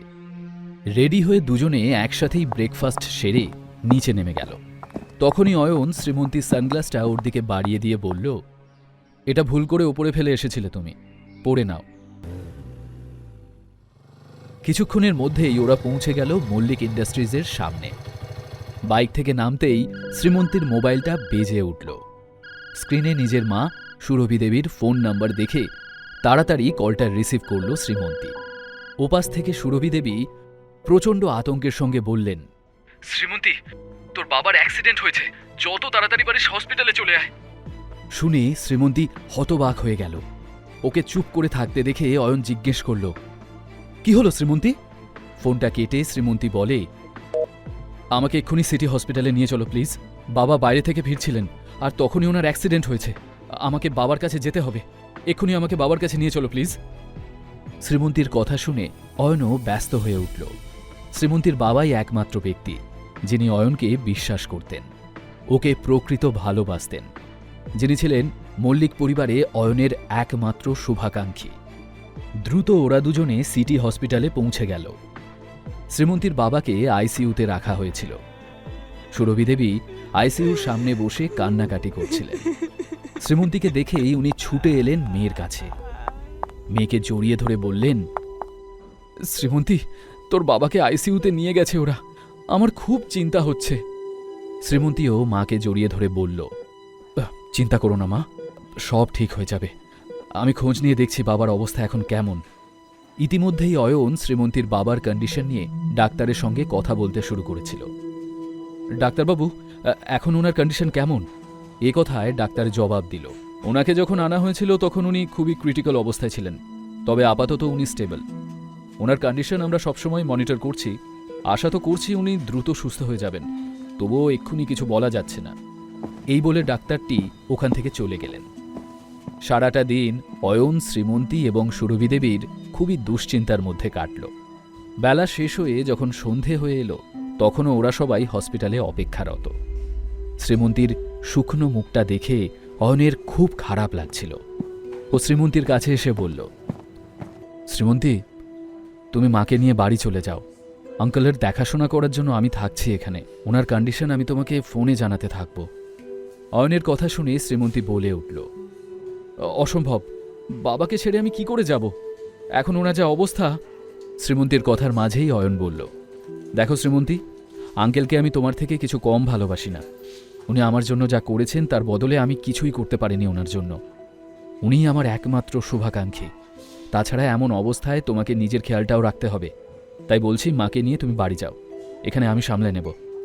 অনেকবার বলার পর অবশেষে শ্রীমন্তী সুরভি দেবীকে নিয়ে ওখান থেকে চলে গেল। ওনাকে নিজের বাড়িতে ড্রপ করে শ্রীমন্তী বাড়ি পৌঁছে গেল। তবে বাড়ি এসেও শ্রীমন্তীর মন খুব অস্থির লাগছিল। এদিকে হসপিটাল করিডোরের একটা বেঞ্চে চুপচাপ বসেছিল অয়ন।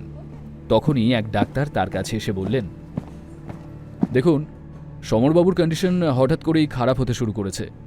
যত তাড়াতাড়ি সম্ভব ওনার একটা অপারেশন করতে হবে। ডাক্তারের কথা শুনে অয়ন ঘাবড়ে গিয়ে জিজ্ঞেস করল, কিন্তু ওনার কন্ডিশন তো স্টেবল ছিল, তাহলে হঠাৎ করে কি হলো ডাক্তারবাবু যে? অয়নের কথায় ডাক্তার বলে, এই ব্যাপারে আমরা এখনই কিছু বলতে পারবো না, তবে এটুকু বলতে পারি, ওনার অপারেশনটা যদি এক্ষুনি না করা যায় তাহলে ওনার জীবনের আশঙ্কা আছে। এই শুনে অয়ন বলে উঠল, তাহলে আপনি অপেক্ষা কেন করছেন ডাক্তারবাবু, শুরু করে দিন অপারেশন। ডাক্তার বললেন, ঠিক আছে, তার আগে কিছু ডকুমেন্টস ফিল আপ করতে হবে আপনাকে, আর ক্যাশ কাউন্টারে গিয়ে 15 লাখ টাকা জমা করে দিন। আমরা অপারেশনের প্রিপারেশন শুরু করে দিচ্ছি। 15 লাখ টাকার কথাটা শুনে অয়ন টেনশনে পড়ে গেল। তাড়াতাড়ি মোবাইল বার করে শ্রীমন্তীকে ফোন করতে গিয়ে অয়ন দেখল ওর সামনে বিক্রমবাবু দাঁড়িয়ে আছেন, তার মুখে হাসি। ওনাকে দেখেই অয়নের মাথায় অনেকগুলো সন্দেহ একসাথে জড়ো হলো।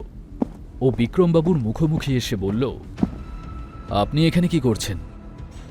জবাবে বিক্রমবাবু হেসে বললেন, আমি জানি শ্রীমন্তী ম্যাডাম টাকাটার ব্যবস্থা খুব সহজেই করে ফেলবেন, কিন্তু ছোটবাবু, আপনার কি মনে হয় যা হয়েছে সেসব নিজে থেকেই হয়েছে? কথাটা শুনে অয়ন ভ্রু কুঁচকে তাকালো বিক্রমবাবুর দিকে। বিক্রমবাবু বললেন, এই অ্যাক্সিডেন্টটা আপনার বাবার কথায় করানো হয়েছে। কথাটা শুনে অয়ন হতবাক হয়ে গেল। প্রথমে ওর মনে হলো হয়তো বিক্রমবাবু সত্যি কথা বলছেন না, কিন্তু বিক্রমবাবুর মুখে হাসিটা লেগেই রইল। ওনাকে হাসতে দেখে অয়নের মুখ রাগে লাল হয়ে উঠল। সে বলল, আপনার সাহস কি করে হলো এরকম একটা জঘন্য কাজ করার? ওর কথায় বিক্রমবাবু বললেন, রাজদীপ রায়চৌধুরীর সীমাহীন সাহস গোটা ভারতের বাজার ওলটপালট করার ক্ষমতা রাখে। এ তো সামান্য একটা অ্যাক্সিডেন্ট। বিক্রমবাবুর কথায় প্রচণ্ড রেগে গিয়ে অয়ন বলল, কাজটা আপনারা একদম ভালো করেননি, এর মূল্য আপনাদের চোকাতেই হবে, আমি ছেড়ে কথা বলবো না। বিক্রমবাবু আবারও বললেন, মাত্র 15 লাখেরই তো ব্যাপার, ও আমি দিয়ে দিচ্ছি, তার বদলে আপনাকে রায়চৌধুরী গ্রুপ জয়েন করতে হবে, ব্যাস। এত বড় কোম্পানির সামনে 15 লাখ টাকাটা হলো যাকে বলে মাউন্ট এভারেস্টের সামনে উইয়ের ঢিপি। বিক্রমের কথার জবাবে অয়ন বলল, টাকাটা তো আপনাকে দিতেই হবে, আর আঙ্কেলের অ্যাক্সিডেন্টের হিসেবটাও আমি ঠিক মিটিয়ে দেব। কিন্তু আপনার প্রস্তাবে আমি কিছুতেই রাজি হব না। অয়নের রাগ দেখে বিক্রমবাবু শান্ত গলায় বললেন, ছোটবাবু, আমি টাকাটা না দিলেও অপারেশন আটকাবে না, কারণ আপনার সঙ্গে শ্রীমন্তী ম্যাডাম আছেন। কিন্তু একটা কথা ভাবুন তো, যদি উনি জানতে পারেন যে আপনি আমাদের কথা মানতে রাজি হননি বলে ওনার বাবার অ্যাক্সিডেন্টটা করানো হয়েছে, তখন কি হবে?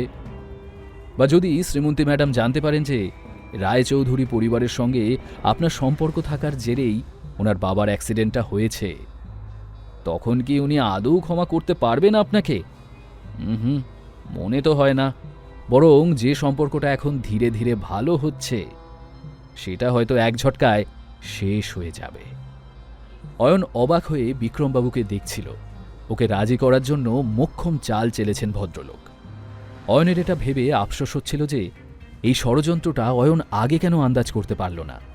বিক্রমবাবু এবার বললেন, আর হ্যাঁ, আপনি যদি এখনও রাজি না হন, তাহলে আপনার বাবাকে তো চেনেনি, উনি কিন্তু এত সহজে ছাড়বেন না।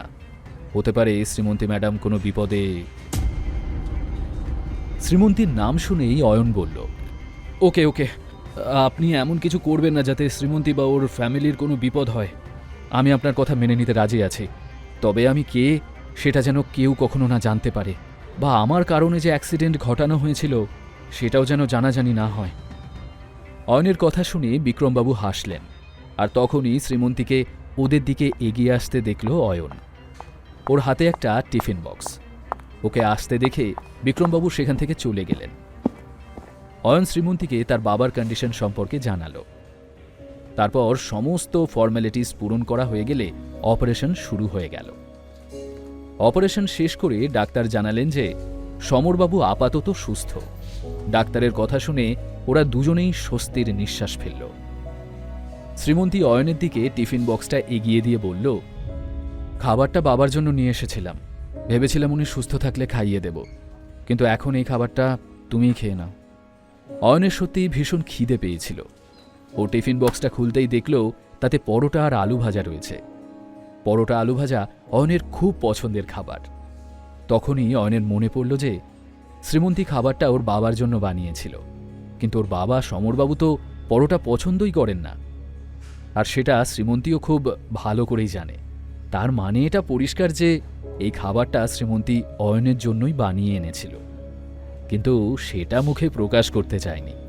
কথাটা ভেবেই অয়নের ঠোঁটে হাসি খেলে গেল। সমরবাবুকে আইসিইউ থেকে বের করার সময় শ্রীমন্তী ওনার সঙ্গে রইল।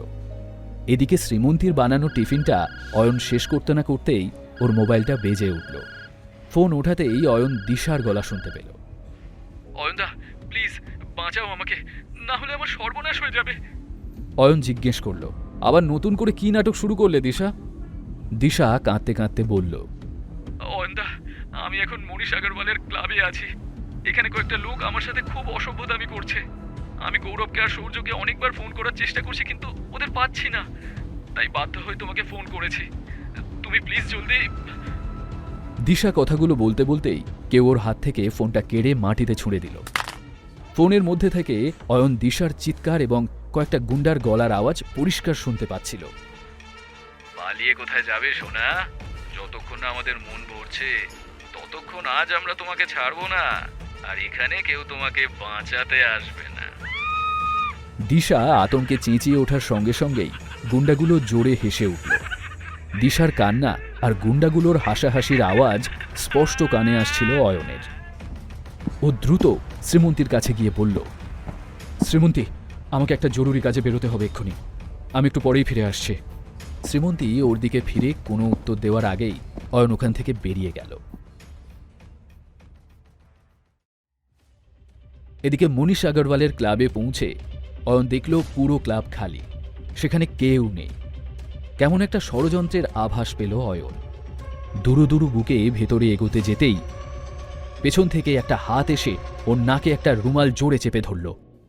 কিছুক্ষণ নিজেকে বাঁচানোর চেষ্টায় হাত পা ছুঁড়ল অয়ন, আর তারপর জ্ঞান হারিয়ে মাটিতে লুটিয়ে পড়ল। ঠিক তখনই দুজন ব্যক্তি এসে দাঁড়ালো সেখানে। চেতনাহীন অয়নের সামনে হাসি মুখে এসে দাঁড়ালো সূর্য আর দিশা। অয়ন তার উপর ঘটে যাওয়া এই আকস্মিক আক্রমণ সামলাতে পারল না।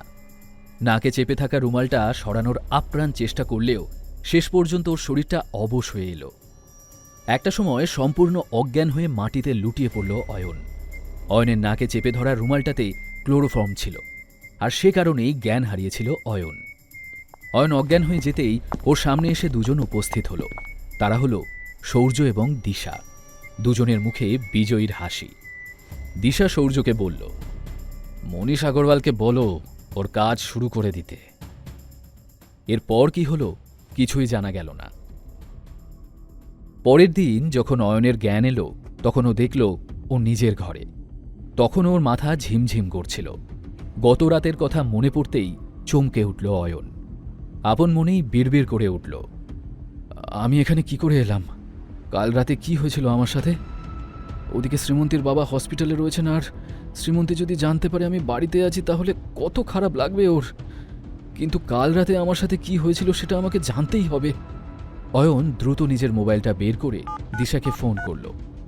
দিশা ফোন ওঠাতেই অয়ন জিজ্ঞেস করল, দিশা এসব কি খেলা চলছে? কোথায় আছো তুমি? তোমার ফোন পেয়ে আমি যখন আগরওয়ালের ক্লাবে গেলাম তখন তুমি সেখানে ছিলে না। তারপর কেউ একজন আমাকে অজ্ঞান করে দিল। জ্ঞান ফিরতে আমি দেখলাম আমি আমার ঘরে আছি। সত্যি করে বলো তো কি হয়েছে আমার সাথে? জবাবে অবাক গলায় দিশা বলে, সে কি অয়নদা, তোমার কি ওইসব সস্তার নেশা করার অভ্যাস হয়েছে নাকি? আমি তো তোমাকে কোথাও ডাকিনি। তাছাড়া আমি তো শহরের বাইরে আছি। কি সব যাতা বলছো তুমি? শোনো, আমি এখন একটু বিজি আছি, তাই তোমার বাজে কথা শোনার সময় আমার এখন নেই। এই বলে দিশা ফোন কেটে দিল। অয়ন এক দৃষ্টে ওর ফোনটার দিকে চেয়েছিল। ঠিক তখনই ওর ফোনে শ্রীমন্তীর একটা মেসেজ এলো। বাবার কন্ডিশন এখন ভালো আছে, ওনাকে খুব শীঘ্রই ডিসচার্জ করে দেওয়া হবে। আপাতত অফিসের জরুরি কাজে আমাকে মল্লিক ইন্ডাস্ট্রিজ আসতে হয়েছে। শ্রীমন্তীর মেসেজটা পড়ে অয়ন স্বস্তির নিঃশ্বাস ফেলল। সেই সময় ওর মোবাইলে বিক্রমবাবুর ফোন এলো। অয়ন ফোনটা রিসিভ করতেই বিক্রমবাবু বললেন, ছোটবাবু, এবার আপনি আপনার কাজ শুরু করতে পারেন। আপাতত আপনার থাকার জন্য সানরাইজ টাওয়ারে একটা ফ্ল্যাট বুক করে দেওয়া হয়েছে। আপনি একবার গিয়ে জায়গাটা দেখে আসতে পারেন। তবে ওখানকার ওনার বিপ্লব সামন্তকে একটু সমঝে চলবেন। লোকটা খুব শেয়ানা, আর যেভাবেই হোক নিজের কাজ হাসিল করে নিতে ওস্তাদ। সানরাইজ টাওয়ারের ব্যাপারে অয়নের আগেও শুনেছিল। ওখানে এক একটা ফ্ল্যাটের দাম কয়েক কোটি টাকা। ওর মনে পড়ল শ্রীমন্তীরও ওই জায়গাটা খুবই পছন্দের। কিছু একটা ভেবে অয়ন বাড়ি থেকে বেরিয়ে দেখল বাইরে ওর বাইকটা দাঁড় করানো। এই বাইকটাকে নিয়েই ও মনীষ আগরওয়ালের ক্লাবে গিয়েছিল। এই ব্যাপারটা অয়নকে ভাবিয়ে তুলল। অয়ন নিজের মনে মনে বলল, এই ব্যাপারে মনীষ আগরওয়ালের সাথে কথা বলতে হবে। গতকাল রাতে ওর ক্লাবে ঠিক কি হয়েছিল, কিন্তু তার আগে আমাকে একবার সানরাইজ টাওয়ারে যেতে হবে। এই বলে অয়ন দ্রুত গতিতে বাইক ছোটালো সানরাইজ টাওয়ারের উদ্দেশ্যে। সানরাইজ টাওয়ারে পৌঁছে বাইকটা একপাশে পার্ক করল অয়ন। ও ভেতরে ঢুকতে গেলে গেটের সামনে থাকা দুজন গার্ড ওকে আটকে জিজ্ঞেস করল, আরে আরে, এভাবে ভেতরে কোথায় ঢুকে যাচ্ছ? কে তুমি? জবাবে অয়ন বলল, এখানে একটা ফ্ল্যাট কিনবো আমি, সেটাই দেখতে যাচ্ছি একবার। অয়নের আধ ভাঙা বাইক আর ওর সাদামাটা জামাকাপড় দেখে দুজন গার্ডই হাসতে শুরু করল। তাদের মধ্যে একজন বলে উঠল, আরে ভাই, আজকাল যে এখানে পারছে গটগট করে ঢুকে পড়ছে। কেনা তো দূরের কথা, এসব ফ্ল্যাটের দিকে চোখ তুলে তাকানোর ক্ষমতাও নেই তোমার। এদিকে বড় বড় কথা বলছো, বেরো এখান থেকে। লোকটার কথায় অয়ন বলল, কারো জামা কাপড় দেখে তাকে বিচার করা ঠিক নয়। তাছাড়া এখানে যেসব অতিথি আসেন তাদের সঙ্গে কি আপনারা এভাবেই কথা বলেন? এইভাবে কথা কাটাকাটির ফলে ঝামেলা বাড়তে বাড়তে চরম আকার নিল। ঝামেলার মধ্যে একজন গার্ড এগিয়ে গিয়ে অয়নের বাইকটা ভাঙচুর করে দিল। অয়ন তাড়াতাড়ি ওই গার্ডটির হাত চেপে ধরে লোকটার গালে একটা চড় কষাতে যেতেই ও ভেতর থেকে একটা গলা পেল, থেমে গেল। স্যার স্যার, একে ছেড়ে দিন প্লিজ। এদের হয়ে আমি ক্ষমা চেয়ে নিচ্ছি আপনার কাছ থেকে, ক্ষমা করে দিন স্যার। অয়ন পেছন ঘুরতেই দেখল সেখানে সানরাইজ টাওয়ারের ওনার বিপ্লব সামন্ত দাঁড়িয়ে আছে। সে ওই গার্ড দুজনের সামনে এসে বলল, তোমরা কি ভুলে গেছো গেস্টদের সঙ্গে কেমন ব্যবহার করতে হয়? তোমরা আদৌ জানো তোমাদের সামনে কে দাঁড়িয়ে আছেন? এ কথায় অয়ন বলে উঠল, আমি কে তা এদের জানানোর কোনো প্রয়োজন নেই মিস্টার সামন্ত। তবে এদের এটুকু জানা উচিত যে ধনী গরিব যেই এখানে আসুক না কেন, সবার সাথেই ভদ্র ব্যবহার করতে হয়। অয়নের কথায় কিছুটা লজ্জিত বিপ্লব সামন্ত বলল, ঠিক বলেছেন স্যার, আমি অবশ্য জানতাম যে আপনি এখানে আসবেন, কিন্তু গার্ডদের বলে রাখার ব্যাপারটা মাথা থেকে একদম বেরিয়ে গেছিল। আপনার জন্য স্পেশাল লাঞ্চের ব্যবস্থা করে রেখেছি স্যার, একটু সেবা করার সুযোগ আমাকে দিন। এই বলে বিপ্লব সামন্ত অয়নকে ভেতরে নিয়ে গেল। ভেতরে এসে অয়ন দেখল খুব সুন্দরভাবে টেবিল সাজানো হয়েছে। বিপ্লবের সার্ভেন্টরা বেশ যত্ন নিয়েই সেখানে খাবার দাবার সার্ভ করছে। দারুণ জাঁকজমকের সঙ্গে লাঞ্চের আয়োজন করেছিল বিপ্লব সামন্ত। হয়তো সে ভেবেছিল যে অয়ন রায়চৌধুরীকে হাতে রাখতে পারলে তাদের নিজেরই লাভ হবে। লাঞ্চ করার মাঝেই অয়ন বলল, আপনার সানরাইজ টাওয়ার ধীরে ধীরে বেশ পপুলার হচ্ছে, কিন্তু আমার মনে হয় এই বিল্ডিংগুলো যদি আরও এক্সপ্যান্ড করা যায় তাহলে এর পপুলারিটি আরও বাড়বে। অনেক বড় বড় লোক এখানে ফ্ল্যাট নেবেন। বিপ্লব যেন এই সুযোগটারই অপেক্ষায় ছিল। সে হাসি মুখে বলল, আপনি ঠিকই বলেছেন মিস্টার রায়চৌধুরী, কিন্তু তার জন্য অনেক টাকার দরকার, যে এই মুহূর্তে আমার কাছে নেই। সামন্তের কথা শুনে অয়ন বলল, আপনি যদি চান তবে আমি আপনার প্রজেক্টে ইনভেস্ট করতে পারি। অয়নের কথায় বিপ্লব সামন্ত খুশি হয়ে বলল, এটা তো আমার কাছে পরম সৌভাগ্যের বিষয়। আপনার এই প্রস্তাবে আমি এক বাক্যে রাজি। এভাবে লাঞ্চ করতে করতেই ওদের মধ্যে একটা ডিল ফাইনাল হয়ে গেল। গোটা বিষয়টায় বিপ্লব সামন্ত খুবই খুশি হল। সে অয়নকে বাইরে ছাড়তে এসে বলল, আশা করছি খুব শীঘ্রই আবার আমাদের দেখা হবে। আর আপনার বাইকটা আমার দারোয়ান নষ্ট করে দিয়েছে, তার জন্য রিয়েলি সরি। আমি এর ক্ষতিপূরণ দিতে চাই, আপনি প্লিজ না করবেন না। এই বলে বিপ্লব সামন্ত অয়নের সামনে হাত জোড় করল। অয়ন বিপ্লব সামন্তকে হাত জোড় করতে দেখে অস্বস্তিতে পড়ে গেল। ইতিমধ্যেই বিপ্লব একজনকে কিছু একটা ইশারা করতেই সে বিপ্লবের স্পোর্টস কারটা নিয়ে অয়নের সামনে হাজির করল। সে গার্ড দুজন অবাক হয়ে অয়নকে দেখছিল। তাদের বিশ্বাসই হচ্ছিল না যে তাদের মালিক কারোর সামনে হাত জোড় করতে পারে। অয়ন সেই গাড়িটায় উঠে বসে ড্রাইভ করে বেরিয়ে গেল। ঠিক সেই সময় একটু দূরে একটা গাড়িতে দিশা আর ওর স্বামী সৌরভ বসেছিল। সৌরভ বিপ্লব সামন্তের কোম্পানিতে ম্যানেজার হিসেবে কাজ করত। একটা জরুরি কাজে সৌরভ বিপ্লব সামন্তের সাথে দেখা করতে এসেছিল। আর তখনই ওরা অয়নকে দেখতে পেল। অয়নকে এত দামি একটা গাড়ি নিয়ে বেরিয়ে যেতে দেখে দিশা যেন নিজের চোখকেই বিশ্বাস করতে পারছিল না। মুখটা বেজার করে ও বলল, ও এই ব্যাপার। শ্রীমন্তীদিকে ইমপ্রেস করার জন্য আর আমাদের ছোট করার জন্য ওই অয়ন এত দামি একটা গাড়ি ভাড়া করেছে। সৌরভ কিছু একটা ভাবতে ভাবতে বলল, কিন্তু বিপ্লব সামন্তের গাড়ি ভাড়া নেওয়ার ক্ষমতা তো কারণ নেই। এই অয়নের নিশ্চয়ই বিপ্লব সামন্তের সঙ্গে কোনো না কোনো সম্পর্ক আছে। এদিকে গাড়িটা নিয়ে অয়ন শ্রীমন্তীর অফিসের সামনে এসে দাঁড়াল। আজও এই গাড়ি করেই শ্রীমন্তীকে বাড়ি নিয়ে যেতে চাইছিল। অফিস থেকে বেরিয়েই শ্রীমন্তী অয়নকে ওই গাড়িতে দেখে বলল, এসবের মানে কি? এত দামি গাড়ি ভাড়া নেওয়ার কি দরকার ছিল? জবাবে অয়ন মৃদু হেসে বলে, তুমি টেনশন করো না, এটা আমার এক বন্ধু আমাকে ব্যবহার করতে দিয়েছে। চলো যাওয়া যাক। এই বলে অয়ন গাড়ির দরজা খুলে দিলে শ্রীমন্তী গাড়িতে উঠে বসল। তারপর ওরা দুজনেই বাড়ির উদ্দেশ্যে রওনা দিল। যেতে যেতেই অয়নের মোবাইলে একটা মেসেজ ঢুকল। ও এক হাতে স্টিয়ারিং ধরে অপর হাতে মোবাইল অন করতেই দেখল সৌর্যর মেসেজ এসেছে। মেসেজটা ওপেন করতেই অয়নের হাতটা কেঁপে গেল। শ্রীমন্তী চমকে উঠে জিজ্ঞেস করল, কি হলো? অয়ন জবাব দিল, কিছু না তো। অয়নের দিকে ঘুরে তাকিয়ে দেখে শ্রীমন্তীর একটু অবাক লাগল। সৌর্য মেসেজে বেশ কয়েকটা ফটো পাঠিয়েছিল অয়নকে, যেখানে অয়নকে নগ্ন অবস্থায় বিছানায় একটা মেয়ের সঙ্গে দেখা যাচ্ছিল। ওরা খুবই ঘনিষ্ঠ অবস্থায় ছিল। ঠিক তখনই অয়নের ফোনে আরও একটা মেসেজ ঢুকল, যেখানে লেখা ছিল, তোমার এই নুট ফটোগুলো আর কিছুক্ষণের মধ্যেই শ্রীমন্তীর ফোনে পাঠানো হবে। আমরা সকলে তোমার বাড়িতে অপেক্ষা করে আছি। ডাইভোর্স পেপারও রেডি আছে। শ্রীমন্তী এতে খুব সহজেই সাইন করে দেবে। শুধু তোমার দিক থেকে যেন কোনো গোলমাল না হয়। তাড়াতাড়ি বাড়ি এসো।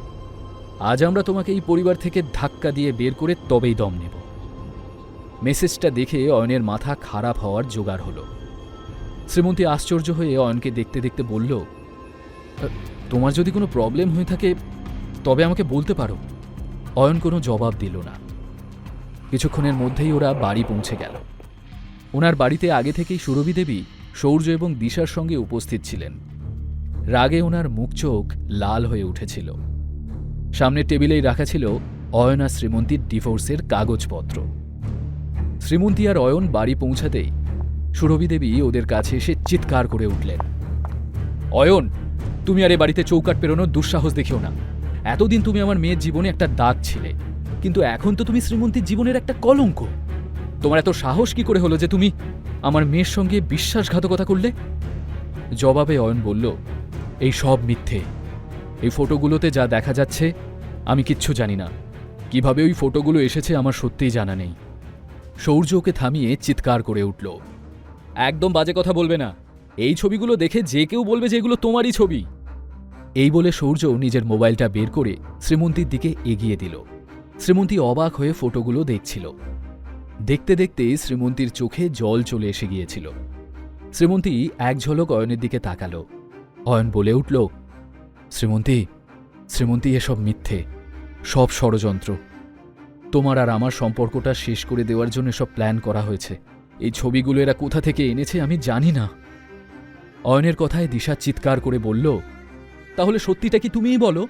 টাকার লোভে তুমি বড়লোক বাড়িতে বিয়ে তো করে নিয়েছ, কিন্তু নারী শরীরের প্রতি লোভ তোমার কমেনি। আর কোন সম্পর্কের কথা বলছো তুমি? যেটা এখনো ঠিকমতো গড়েই ওঠেনি, সেটা আবার শেষ কিভাবে হবে? চোখ ভর্তি জল নিয়ে শ্রীমন্তী সবার দিকে তাকাচ্ছিল। এক ঝলক অয়নের দিকেও তাকালো শ্রীমন্তী। ওর চোখে জল দেখে অয়নের খুব কষ্ট হচ্ছিল। আর তখনই সুরভি দেবী শ্রীমন্তীর হাতে একটা পেন ধরিয়ে দিয়ে বললেন, সামনেই ডিভোর্স পেপার রাখা আছে। শ্রীমন্তী, এটাতে সই করে দে। আমি তোকে আর কিছুতেই এই ছেলেটার সাথে থাকতে দেব না। সুরভি দেবীর হাত থেকে পেনটা নিয়ে ধীরে ধীরে শ্রীমন্তী সেই টেবিলের দিকে এগিয়ে গেল, যার ওপর ডিভোর্স পেপারটা রাখা ছিল। ওকে টেবিলের দিকে এগোতে দেখে মুহূর্তের জন্য অয়নের বুকটা ধড়াস করে উঠল। ডিভোর্স পেপারটা হাতে নিয়ে শ্রীমন্তী বেশ মনোযোগ সহকারে সেটা দেখছিল। ও একের পর এক পাতা উল্টাচ্ছিল, আর অয়নের হৃৎপিণ্ডের গতি যেন পাল্লা দিয়ে বেড়ে চলছিল। ঠিক সেই মুহূর্তে দিশা বলে উঠল, আরে শ্রীমন্তীদি, এত কি ভাবছিস? ঝটপট সইটা কর আর শেষ করে দে এই সম্পর্কটা। এই জঘন্য ছেলেটার বেড়াচাল থেকে মুক্ত কর নিজেকে। আর কতদিন এই ছেলেটার জুলুম সহ্য করবি বলতো? সুরভি দেবীও ভীষণ আগ্রহ ভরে অপেক্ষা করছিলেন যে কখন শ্রীমন্তী ডিভোর্স পেপারে সই করে সেটা ছুঁড়ে মারবে অয়নের মুখের ওপর। কিন্তু তখনই শ্রীমন্তী হাতে ধরে থাকা পেনটা দু টুকরো করে ভেঙে ফেলে। সুরভি দেবী চেঁচিয়ে বলে উঠলেন, কি পাগলামি করছিস শ্রীমন্তী? এই ছেলেটা যে তোকে ঠকিয়েছে সেটা কি তুই বুঝতে পারছিস না? এই কথা শুনে শ্রীমন্তী প্রচণ্ড রাগে ডিভোর্স পেপারটা দু হাতে ধরে এক ঝটকায় ছিঁড়ে ফেলল। তারপর সেটা কুচি কুচি করে ছুঁড়ে মারল সৌর্যর মুখের ওপর। ওর রাগ দেখে সৌর্য এবং দিশা দুজনেরই মুখ শুকিয়ে গেল। সুরভি দেবী আবারও চেঁচিয়ে বলে উঠলেন, কেন এমন পাগলামি করছিস শ্রীমন্তী? মায়ের কথায় চেঁচিয়ে উঠল শ্রীমন্তী, হ্যাঁ, আমি পাগল হয়ে গেছি। আমার আর অয়নের সম্পর্কটা ভাঙার জন্য এরা দুজনে কতটা নিচে নামতে পারে আমার আজ দেখা হয়ে গেল। সব বোঝা হয়ে গেছে আমার। কিন্তু আমি এটা ভেবে অবাক হচ্ছি যে তুমিও এদের কথা বিশ্বাস করলে। শ্রীমন্তীর আচরণে অবাক হয়ে সুরভি দেবী বললেন, তুই কি বলতে চাইছিস শ্রীমন্তী? জবাবে শ্রীমন্তী বলল, মনীষ আগরওয়াল আমার কাছে ক্ষমা চাইতে এসেছিল। ওই আমাকে জানালো যে সৌর্য আর দিশা কিভাবে মিথ্যে নাটক করে অয়নকে ক্লাবে ডেকে নিয়ে গিয়েছিল। মনীষ নিজেও এ কাজে ওদের ভালো মতো সাহায্য করেছিল। এরা অয়নকে অজ্ঞান করে একটা মেয়ের সাথে ওর কিছু অশ্লীল ফটো তুলে নিয়েছে। তারপর সেটাকে হাতিয়ার করে আমাদের দুজনের সম্পর্কটা ভাঙতে চাইছে এরা। শ্রীমন্তীর কথাগুলো শুনে সৌর্য আর দিশা দুজনেরই মুখ কালো হয়ে গেল। দিশা আমতা আমতা করে বলল, মনীষ আগরওয়ালটাকে কেউ তোমাকে ভুল খবর দিয়েছে শ্রীমন্তীদি। শ্রীমন্তী দ্রুত পায়ে দিশার কাছে এসে সজোরে ওর গালে একটা থাপ্পড় মারল। গালে হাত দিয়ে দিশা হতবম্ব হয়ে তাকালো শ্রীমন্তীর দিকে। এদের নোংরামি দেখে শ্রীমন্তীর চোখে জল এসে গিয়েছিল। সে কাঁদতে কাঁদতে বলল, মনীষ আগরওয়াল আমাকে সিসিটিভি ফুটেজ দেখিয়ে পুরো প্রমাণ দিয়েছে। এই ফটোগুলো দেখার পরেও অয়ন আমাকে কিচ্ছু জানায়নি। তার একটাই কারণ, ও আমাদের সম্পর্কটা নষ্ট করতে চায়নি। আর তোরা অয়নের বিরুদ্ধে ষড়যন্ত্র করার জন্য কত দূর যেতে পারিস তা আমি আজ দেখে নিলাম। শ্রীমন্তী চোখে জল নিয়ে অয়নের দিকে তাকালে অয়ন বুঝতে পারল যে ওর জন্যই শ্রীমন্তী চোখের জল ফেলছে। এই অন্যায় ঘটনায় অয়ন যে কতটা কষ্ট পেয়েছে তা হয়তো ওর সাথে সাথে শ্রীমন্তীও অনুভব করতে পারছিল। অয়ন শ্রীমন্তীর কাছে এসে ওর কাঁধে হাত রেখে বলে, প্লিজ প্লিজ শ্রীমন্তী, শান্ত হও। শ্রীমন্তী সৌর্য আর দিশার দিকে তাকিয়ে কঠিন স্বরে বলল, বেরিয়ে যা আমার বাড়ি থেকে, না হলে আমি ঘাড় ধাক্কা দিয়ে তোদের বের করে দিতে বাধ্য হব। আর কোনোদিন ভুলেও এ বাড়িতে পা রাখার সাহস দেখাস না, কথাটা যেন মনে থাকে। সৌর্য আর দিশা মাথা নিচু করে ওখান থেকে বেরিয়ে গেল। তখন সুরভি দেবী এক ঝলক অয়ন আর শ্রীমন্তীকে দেখে নিয়ে বললেন, এই সব কিছু যে সৌর্য আর দিশা মিলে প্ল্যান করেছে তা আমার জানা ছিল না। যাই হোক, আমি এখন আসি। সুরভি দেবী চলে গেলে শ্রীমন্তী অয়নের কাছে এসে স্থির দৃষ্টিতে ওর দিকে তাকালো। তারপর বলল, তুমি ব্যাপারটা আমাকে আগেই বলতে পারতে, অন্তত এইটুকু বিশ্বাস আমার তোমার উপর ছিল। শ্রীমন্তীর কথা শুনে অয়নের মনে একটা অন্যরকম ভালো লাগার অনুভূতি হল। পরের দিন আরও একটা চ্যালেঞ্জের মুখে পড়ল শ্রীমন্তী। ও ভাবতেই পারেনি যে একটা বড় ঝটকা ওর জন্য অপেক্ষা করছিল। শ্রীমন্তী রেডি হয়ে অয়নের সাথে বাড়ি থেকে বেরিয়ে অফিসে পৌঁছে দেখল ওর দাদু সুবীর মল্লিক একটা মিটিং করছেন। সুবীরবাবু বলছিলেন, সানরাইজ টাওয়ারে কোনো বড় কোম্পানি ইনভেস্ট করেছে, আর এই কারণে ওদের পপুলারিটি ক্রমশই বাড়ছে। বড় বড় বিজনেসম্যানরা ওই প্রজেক্টটা টেক ওভার করতে চাইছে। আমি চাই যেভাবেই হোক আমাদের কোম্পানির আন্ডারে যেন এই প্রজেক্টটা আসে। এর জন্য যা যা করতে হয় আপনারা করুন। তবে যদি কাজটা আপনাদের দ্বারা না হয় তাহলে সবাই যে যার পজিশন ছাড়ার জন্য তৈরি থাকবেন। যে এই ডিলটা ক্র্যাক করতে পারবে তাকে উপহারস্বরূপ শহরের বাইরে আমাদের নতুন 6 তলা অ্যাপার্টমেন্টটা দেওয়া হবে। ওনার কথা শুনে সকলেই অবাক হয়ে মুখ চাওয়াচাই করতে লাগলো। ঠিক তখনই সৌর্য কিছু একটা ভেবে বলল, বেস্ট ইঞ্জিনিয়ারদের টিমটা শ্রীমন্তীর বাবা সমর আঙ্কেলের আন্ডারে আছে, কিন্তু উনি তো এখন হসপিটালে। আমার মতে ওই টিমটা যদি আমাকে হ্যান্ড ওভার করা হয় তাহলে আমি কনফিডেন্ট যে প্রজেক্টটা আমি নিশ্চয়ই পেয়ে যাব। সৌর্যর কথায় শ্রীমন্তী জবাব দিল, কিন্তু এমনিতেই বাবার কাছ থেকে অনেক কিছু কেড়ে নেওয়া হয়েছে। এখন ওনার এই বিশ্বস্ত টিমটাও যদি নিয়ে নেওয়া হয় তাহলে আর কি থাকবে বাবার কাছে? শ্রীমন্তীর কথার মাঝেই দিশা বলে, সৌর্য তো একদম ঠিক কথা বলছে। আঙ্কেল এখন হসপিটালে, সো ওই টিমটা সৌর্যকেই হ্যান্ড ওভার করে দেওয়া উচিত। সুবীরবাবু মিটিংয়ে উপস্থিত বাকিদের প্রতিক্রিয়া দেখে বুঝলেন যে তারা সৌর্যর কথায় সহমত। অতএব তিনি সৌর্যর হাতে ওই টিমটা তুলে দিলেন। এতে শ্রীমন্তীর আর কিছু করার ছিল না। ওকে খুবই চিন্তিত দেখাচ্ছিল। এই ডিলটা ক্র্যাক করার দায়িত্ব সৌর্যকে দেওয়ার পরে মিটিং ওভার হয়ে গেল। একটু আগে সুবীরবাবুর দেওয়া কোম্পানি ছাড়ার হুমকিটা মিটিং শেষ হওয়ার পরেও সৌর্যর মাথায় ঘুরপাক খাচ্ছিল। ওকে যদি কোম্পানি ছাড়তেই হয় তবে কোম্পানিটাকে নিজের আয়ত্তে আনবে কিভাবে, এটা ভেবেই চিন্তায় পড়ে গেল সৌর্য। কিছু একটা ভেবে ও অফিস থেকে বেরিয়ে এলো। তারপর সানরাইজ টাওয়ারের সিইও আবির দেব বর্মনকে ফোন করল। ওপাশ থেকে ফোন ওঠাতেই সৌর্য বলে উঠল, স্যার, আমি মল্লিক ইন্ডাস্ট্রিজের তরফ থেকে সৌর্য কথা বলছি। আমি সানরাইজ টাওয়ারে আপনার প্রজেক্টটা নিতে ইন্টারেস্টেড। ওপাশ থেকে আবির হুঙ্কার দিয়ে বলল, কে তুই বলতো? কেন ফোন করেছিস আমাকে? এভাবে ফোনে প্রজেক্টের ব্যাপারে ডিসকাশন হয় নাকি? কি ভাবিস তুই নিজেকে? সৌর্য করুণ কণ্ঠে বলে উঠল, স্যার সরি স্যার, প্লিজ ক্ষমা করে দিন। আসলে আমি আগামীকাল আপনার সাথে দেখা করতেই যেতাম, তার আগে একটু ফোনে কথা বলে নিতে চেয়েছিলাম। যে কোনো উপায়ই হোক প্রজেক্টটা আমার কাছে এলে খুব ভালো হয়। সৌর্যর কথায় আরও রেগে গিয়ে আবির বলল, আচ্ছা, যে কোনো উপায়? তুই আমাকে থ্রেট দিয়ে কাজ হাসিল করতে চাইছিস? ঠিক আছে, আয় তুই কাল আমার অফিসে। বিরাট প্রেস কনফারেন্সের আয়োজন করে রেখেছি আমি। ওখানেই আমি তোর আর তোর কোম্পানির মান সম্মান যদি ধুলোয় না মিশিয়ে দিতে পেরেছি তো আমিও আবির দেব বর্মন নই। এরপর থেকে আর কখনোই ফোনে কোনো ডিল করার কথা স্বপ্নেও ভাববি না। এই বলে আবির ফোনটা কেটে দিতে সৌর্য খুব ঘাবড়ে গেল। ভেতরে ভেতরে সে টেনশনে রীতিমতো কাঁপছিল। ও নিজের মনেই বিড়বিড় করে উঠল, হে ভগবান, এ আমি কি করে ফেললাম? এখন আমি ওখানে যাব কিভাবে? এই আবির দেব বর্মন আমাকে প্রজেক্ট দেওয়া তো দূর, আমার আর আমার কোম্পানির মান সম্মান নিয়ে টানাটানি করার কথা ভাবছে। পেছনে দাঁড়িয়ে সৌর্যর সব কথা শুনছিল দিশা। ও কাছে এসে বলে, এত চিন্তা করছিস কেন ভাই? শ্রীমন্তী তো আছে কোম্পানির নাম উজ্জ্বল করার জন্য। দিশার কথার অর্থ বুঝতেই সৌর্যর ঠোঁটের কোণে বাঁকা হাসি খেলে গেল। ও দ্রুত সুবীর মল্লিকের কেবিনে এসে উপস্থিত হল। শ্রীমন্তী আগে থেকেই ওখানে বসেছিল। ওকে দেখে সুবীরবাবু জিজ্ঞেস করেন, কি ব্যাপার সৌর্য? জবাবে সৌর্য বলে, দাদু ভাই, আমি চাই সানরাইজ টাওয়ারের প্রজেক্টটা পাওয়ার জন্য শ্রীমন্তীও আমাদের সাথে সমান তালে চেষ্টা করুক। আফটার অল শ্রীমন্তীর যা এক্সপিরিয়েন্স, আমার মতে শ্রীমন্তী এই প্রজেক্টটা সহজেই পেয়ে যেতে পারে, আর তাতে কোম্পানিরই লাভ হবে। সৌর্যর কথা শুনে সুবীর আর শ্রীমন্তী দুজনেই চিন্তায় পড়ে গেল। শ্রীমন্তী বুঝতে পারছিল না যে আচমকা সৌর্যর মনে ওর জন্য এত দয়া কেন জাগল। তখনই সুবীরবাবু বললেন, ঠিক আছে সৌর্য, তুমি যাও, এই ডিলটা শ্রীমন্তী ক্র্যাক করবে। সৌর্য ঠোঁটের কোণায় একটা জয়ের হাসি নিয়ে কেবিন থেকে বেরিয়ে এলো।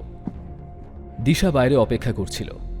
সৌর্য ওকে দেখে মুচকি হেসে বলে, এবার হবে আসল মজা। আগামীকাল প্রেস কনফারেন্সে মল্লিক ইন্ডাস্ট্রিজের বদনাম হবে, আর তার জন্য দায়ী হবে শ্রীমন্তী। তারপর ওকে সোজা বের করে দেওয়া হবে অফিস থেকে। ওর কথা শুনে দিশার মুখেও হাসি খেলে গেল। পরের দিন সৌর্য আর দিশা দুজনে মিলে শ্রীমন্তীকে নিয়ে আবির্দেব বর্মনের অফিসে গেল। সৌর্য বলল, শ্রীমন্তী, ভেতরে তো আমাদের কোনো কাজ নেই, আমরা গাড়িতেই বসে আছি, ওকে? শ্রীমন্তী এক ঝলক সৌর্যকে দেখে নিয়ে অফিসে ঢুকে গেল। শ্রীমন্তী ভেতরে ঢুকতেই দেখল বড় বড় কোম্পানির সব লোকজন ওখানে আগে থেকেই উপস্থিত রয়েছে, যাদের সামনে মল্লিক ইন্ডাস্ট্রিজের তেমন কোনো ভ্যালুই নেই। শ্রীমন্তী খানিকটা অনুমান করতে পেরেছিল যে সৌর্য কিছু একটা খেলা খেলছে। ওখানে অনেক বড় বড় নিউজ চ্যানেলের রিপোর্টাররা এসেছিল, যারা সকলের ছবি তুলছিল। সকলে আবির্দেব বর্মনের আসার অপেক্ষায় ছিল। শ্রীমন্তীও তাই এগিয়ে গিয়ে নিজের জায়গায় বসল। ঠিক তখনই আবির্দেব বর্মন এসে উপস্থিত হল।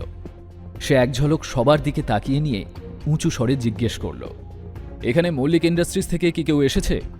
শ্রীমন্তী উঠে দাঁড়িয়ে বলল, হ্যাঁ, আমি শ্রীমন্তী মল্লিক। আমি মল্লিক ইন্ডাস্ট্রিজের রিপ্রেজেন্টেটিভ হিসেবে এই প্রজেক্টটা নিতে ইচ্ছুক।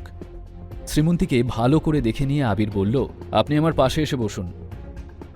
শুরুটা না হয় আপনাকে দিয়েই হোক। আবিরের কথায় সকলে অবাক চোখে শ্রীমন্তীকে দেখতে লাগল। কিছু বুঝে উঠতে না পেরে শ্রীমন্তীও ধীর পায়ে গিয়ে বসল আবিরের পাশের সিটে। আবিরের ঠোঁটের কোণে থাকা হাসি দেখে বোঝার কোনো উপায় ছিল না যে তার মাথায় তখন কী চলছিল। ভিড়ের মধ্যে মিশে থেকে সৌর্য আর দিশাও অপেক্ষা করছিল যে কখন আবির্দেব বর্মন কথা শুরু করবে আর শ্রীমন্তীর অপমানের পালা শুরু হবে। আবির্দেব বর্মন কথা বলা শুরু করল। ইনি হলেন মল্লিক ইন্ডাস্ট্রিজের তরফ থেকে শ্রীমন্তী মল্লিক। গতকাল এনার কোম্পানি থেকে কেউ একজন আমাকে ফোন করে হুমকি দেয় যাতে আমি এই প্রজেক্টটা ওনাদের দিয়ে দিই, আর আজ ইনি এসেছেন প্রজেক্টটা ওনাকে দিয়ে দেওয়ার অনুরোধ নিয়ে। অদ্ভুত না? একটা মুচকি হাসি নিয়ে আবির শ্রীমন্তীকে দেখছিল, আর ওনার কথায় ওখানে উপস্থিত বাকি সকলেও শ্রীমন্তীর দিকে চেয়ে হেসে উঠল। আবিরের কথা শুনে সৌর্য আর দিশার চোখ চকচক করে উঠল। ওরা এটা ভেবেই আনন্দ পাচ্ছিল যে এইবার আবির্দেব বর্মন শ্রীমন্তীকে শুধু অপমানিতই করবে না, একেবারে বের করে দেবে এখান থেকে। অন্যদিকে শ্রীমন্তীও পরিস্থিতি দেখে বেশ একটু টেনশনে পড়ে গেল। আর ঠিক তখনই আবিরের ফোনটা বেজে উঠল। সে ফোন রিসিভ করতেই অপর প্রান্ত থেকে কিছু কথা ভেসে এলো, যেগুলো আবির চুপচাপ শুনছিল। সে ফোনের উল্টো দিকে থাকা ব্যক্তিকে বলে উঠল, হ্যাঁ হ্যাঁ স্যার, যেমনটা আপনি বলছেন তেমনটাই হবে, আপনি চিন্তা করবেন না। আচ্ছা ঠিক আছে, ধন্যবাদ। কথা বলে আবির ফোনটা কেটে দিল। তারপর মাইকটা সামনে নিয়ে বলল, লেডিস অ্যান্ড জেন্টলম্যান, আমাকে ক্ষমা করবেন, একটা জরুরি ফোন চলে আসায় আপনাদের খানিকটা সময় নষ্ট করার জন্য আমি মন থেকে ক্ষমা প্রার্থী। যাই হোক, যা বলছিলাম, মল্লিক ইন্ডাস্ট্রিজের ওখান থেকে ফোন করে এই ডিলটা ফাইনাল করতে বলায় আমার খুব রাগ হয়েছিল। এই শুনে টেনশনে শ্রীমন্তীর বুকের ধুকপুকানি বেড়ে গেল। এদিকে সৌর্য আর দিশার মুখে খেলে গেল ক্রূর হাসি। কিভাবে শ্রীমন্তী নিজের অপমানের মোকাবিলা করবে? সৌর্য আর দিশার এই নোংরা পরিকল্পনারই বা কী পরিণাম হতে চলেছে? আবির্দেব বর্মন বলতে থাকল, কিন্তু তারপরেই গল্পে এলো টুইস্ট। আপনারা তো জানেন এই প্রজেক্টের জন্য আমাদের কোম্পানি অনলাইন প্রেজেন্টেশনও চেয়েছিল। আমরা সবকটা প্রেজেন্টেশন ভালোভাবে দেখেছি। তার মধ্যে আমার সবচেয়ে বেশি পছন্দ হয়েছে মল্লিক ইন্ডাস্ট্রিজের পাঠানো প্রেজেন্টেশনটা। আমার মতে এই প্রজেক্টটার আসল দাবিদার শ্রীমন্তী মল্লিক, আর তাই এই প্রজেক্টটা মল্লিক ইন্ডাস্ট্রিজের হাতেই তুলে দেওয়া হলো। আবিরের কথা শুনে সামনে বসা সকলে অবাক হয়ে চেয়ে থাকল ওর দিকে। শ্রীমন্তী নিজেও একভাবে চেয়েছিল আবির্দেব বর্মনের দিকে। সদ্য যা ঘটে গেল তা শ্রীমন্তীর বিশ্বাসই হচ্ছিল না। এদিকে আবিরকে হুট করে পাল্টি খেতে দেখে সৌর্য এবং দিশার আশ্চর্যের শেষ ছিল না। একই সঙ্গে দুজনের মুখ রাগে লাল হয়ে উঠল। শ্রীমন্তী কন্ট্রাক্ট সাইন করার জন্য আবিরের কাছে উপস্থিত হল। আবির ডিল ফাইনাল করে শ্রীমন্তীর সাথে হ্যান্ডশেক করলে ওখানে উপস্থিত সকলেই হাততালি দিয়ে উঠল। ঠিক তখনই আবির নিজের ফোন থেকে একটা নাম্বার ডায়াল করল। নাম্বারটা অয়নের নামে সেভ করা ছিল। শ্রীমন্তীর দৃষ্টিও আবিরের ফোনের দিকে যেতেই অয়নের নামটা দেখে ও দারুণ চমকে উঠল। অপর দিক থেকে ফোন ধরা হলে আবির বলে উঠল, চিন্তা করবেন না, আপনার কথা মতোই সবটা হয়েছে। অপর প্রান্ত থেকে আবার কিছু বলা হলো, আর তারপর আবির দেব বর্মন ফোনটা রেখে দিল। শ্রীমন্তী আপন মনেই বলল, এই আবির দেব বর্মন অয়নের সেই বন্ধুটা নয় তো, যে অয়নকে দামি গাড়িটা দিয়েছিল? নিশ্চয়ই এই সেই বন্ধু, আর আমার মনে হচ্ছে আবির এই কাজটা অয়নের কথাতেই করেছে। ভিড়ের মধ্যে বিক্রমবাবুও একপাশে দাঁড়িয়ে পুরো দৃশ্যটা দেখছিল। তিনি অয়নকে ফোন করে বললেন, কাজ হয়ে গেছে ছোটবাবু, আপনার কথা মতো আবির দেব বর্মন প্রজেক্টটা শ্রীমন্তী ম্যাডামকে হ্যান্ড ওভার করে দিয়েছে। অপর পাশ থেকে অয়ন বলে, ওনাকে আমার তরফ থেকে একটা ভালো গিফট পাঠিয়ে ধন্যবাদ জানিয়ে দেবেন। এই বলে অয়ন ফোনটা কেটে দিল। কিছু পরে শ্রীমন্তীও বেরিয়ে গেল ওখান থেকে। এদিকে সুবীর মল্লিক সামনে থাকা টিভিতে নিউজ দেখছিলেন। নিউজে দেখাচ্ছিল, বিখ্যাত সানরাইজ টাওয়ারের সবথেকে বড় প্রজেক্টটার দায়িত্ব তুলে দেওয়া হলো মল্লিক ইন্ডাস্ট্রিজের হাতে। এই ডিলের দরুন মল্লিক ইন্ডাস্ট্রিজের শেয়ারের দাম এই মুহূর্তে চড়চড় করে বাড়ছে। এর মধ্যেই দেশের বেশ কিছু বড় বড় কোম্পানি মল্লিক ইন্ডাস্ট্রিজে ইনভেস্ট করতে আগ্রহ দেখিয়েছে। খবরটা দেখে সুবীর মল্লিক দারুণ খুশি হলেন। প্রসন্ন কণ্ঠে সুবীরবাবু নিজের মনেই বললেন, সত্যিই শ্রীমন্তী, আজ তুমি ফাটিয়ে দিয়েছ।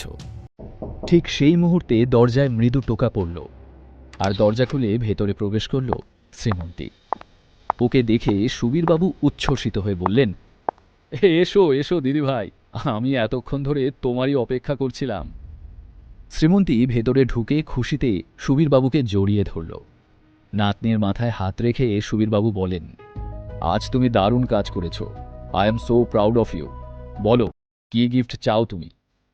জবাবে শ্রীমন্তী বলল, দাদুভাই, আমার বাবার সঙ্গে যে ইঞ্জিনিয়ারদের টিমটা কাজ করছিল, তাদেরকে প্লিজ আমার আন্ডারে কাজ করতে দাও। ইতিমধ্যে সৌর্য আর দিশাও গোমরা মুখে সুবীরবাবুর সামনে এসে দাঁড়াল। সুবীরবাবু শ্রীমন্তীকে বললেন, ঠিক আছে শ্রীমন্তী, ওই ইঞ্জিনিয়ারদের টিমটা আমি তোমাকেই দিয়ে দিলাম, আর সেই সঙ্গে শহরের বাইরে মল্লিক ইন্ডাস্ট্রিজের সদ্য তৈরি হওয়া 6 তলা অ্যাপার্টমেন্টটাও তোমাকে দিলাম গিফট হিসেবে, কেমন? তারপর সৌর্য আর দিশার দিকে চোখ পড়তে সুবীরবাবু বললেন, এ কি, তোমাদের মুখ দুটো এমন বাংলার 5-এর মতো হয়ে রয়েছে কেন? শ্রীমন্তী এত বড় একটা ডিল ক্র্যাক করেছে, তোমাদের তো খুশি হওয়ার কথা। এরই মাঝে সৌর্যর বাবা পঙ্কজবাবুও সেখানে এসে উপস্থিত হলেন। সৌর্য বলে উঠল, ওই ইঞ্জিনিয়ারদের টিমটা শ্রীমন্তীকে দিয়ে দেওয়ার কোনো মানেই হয় না। আর সত্যি করে বলতো, এই প্রজেক্টটা পাওয়ার জন্য তুই আবির দেব বর্মনের সাথে শুয়েছিস, তাই না? সৌর্যর কথা শুনে সকলেই হতবাক হয়ে গেল। সুবীরবাবু কিন্তু ওর এই কথাটা বরদাস্ত করতে পারলেন না। উনি সৌর্যের কাছে এসে প্রচণ্ড জোরে একটা চড় মারলেন ওর গালে। তারপর থমথমে গলায় বললেন, তোমরা নিজেরা তো একটা কাজেরও না, কিছু করতে পারলে না, অথচ শ্রীমন্তী যখন সাকসেসফুলি ডিলটা ফাইনাল করে এলো, তখন ওর নামেই কুৎসা রটিয়ে ওর মনোবল ভাঙার চেষ্টা করছো। ছি! আর শুনে রাখো, ইঞ্জিনিয়ারদের টিমটা এখন থেকে শ্রীমন্তীই লিড করবে। যার আপত্তি থাকবে সে কোম্পানি ছাড়তে পারে। এই বলে সুবীরবাবু ওখান থেকে চলে যান। শ্রীমন্তীও অফিস থেকে বেরিয়ে গাড়িতে উঠে নিজের বাড়ির দিকে রওনা দিল। অয়নের কথা মনে পড়ে শ্রীমন্তীর শরীরে অদ্ভুত একটা শিহরণ খেলে গেল, আর সেই সঙ্গে বুকের মাঝখানটায় একটা মোচড় দিয়ে উঠল। সে মনে মনে বলল, আচ্ছা, সত্যিই কি অয়ন আমার জন্য এতটা ভাবে? আমি যাই বলি না কেন ঠিক তাই করে, যাই করি সব মেনে নেয়, কখনো কোনো অভিযোগ করে না ও। বাবা ঠিকই বলেছিল, অয়ন সত্যিই খুব ভালো ছেলে, অথচ এটা বুঝতে আমার 3 বছর লেগে গেল। এসব ভেবে শ্রীমন্তী খুব আবেগপ্রবণ হয়ে পড়ল। ঘুরে ফিরে ওর কেবলই অয়নের কথা মনে পড়তে লাগল। শ্রীমন্তী আপন মনেই বলল, অয়ন, জানি না কেন, তবে আমাদের বিয়েটাকে সফল করার জন্য আমি সব রকমভাবে চেষ্টা করব। আর এখন থেকে সব সময় খেয়াল রাখব যাতে তুমি খুশি থাকো। তুমি আমার খুশির জন্য যা যা করেছ সেগুলো সব হয়তো আমার মনেও নেই। শ্রীমন্তীর গলা বুঝে এলো। অয়নকে ও খুব মিস করছিল। অয়নের জন্য বুকের ভেতরটা অদ্ভুতভাবে মোচড় দিয়ে উঠছিল। আজ হঠাৎই ও অয়নের জন্য খুব মায়া অনুভব করছিল। এসব ভাবতে ভাবতেই শ্রীমন্তী ধীরে ধীরে নিজের ঘরের দিকে এগোচ্ছিল। এদিকে অয়ন আগে থেকেই ঘরে পৌঁছে গিয়ে চুপচাপ বসেছিল। অয়ন যখন ঘরে একা ছিল তখনই ও বিক্রমবাবুকে ফোন করে জানিয়ে দিল যে পুরনো বাইকটা ওর লাগবে, যেভাবেই হোক সেটা যেন হাজির করা হয়, কারণ শ্রীমন্তী ওর সাথে বাইকে যেতেই পছন্দ করে। অয়নের কথা শুনে অবাক হয়ে যান বিক্রমবাবু। এ কেমন কথা? একের পর এক দামি গাড়ি এনে ওনার সামনে হাজির করে দিতে পারি, কিন্তু ছোটবাবুর ওই ভাঙাচোরা বাইকটাই লাগবে, সেই আগের পুরনো ভাঙাচোরা বাইকটা। অদ্ভুত, এনাকে বোঝার সাধ্য আমার নেই। বিক্রমবাবু নিজের মনেই ভেবে চললেন। পরদিন শ্রীমন্তীর মনে ছিল যে আজ ওদের ম্যারেজ অ্যানিভার্সারি। অপরদিকে অয়নেরও মনে ছিল ওদের বিয়ের তারিখের কথা। তবে দুজনেই প্ল্যান করেছিল যে ওরা একে অপরকে সারপ্রাইজ দেবে। অয়ন শ্রীমন্তীর পছন্দের সব আইটেম নিজে হাতে রান্না করে রেখেছিল। অন্যদিকে শ্রীমন্তী নিজের গাড়িটা নিয়ে সোজা এসে থামল একটা শপিং মলের সামনে। আজ শ্রীমন্তী এখানে শুধুমাত্র অয়নের জন্য কেনাকাটা করতে এসেছে।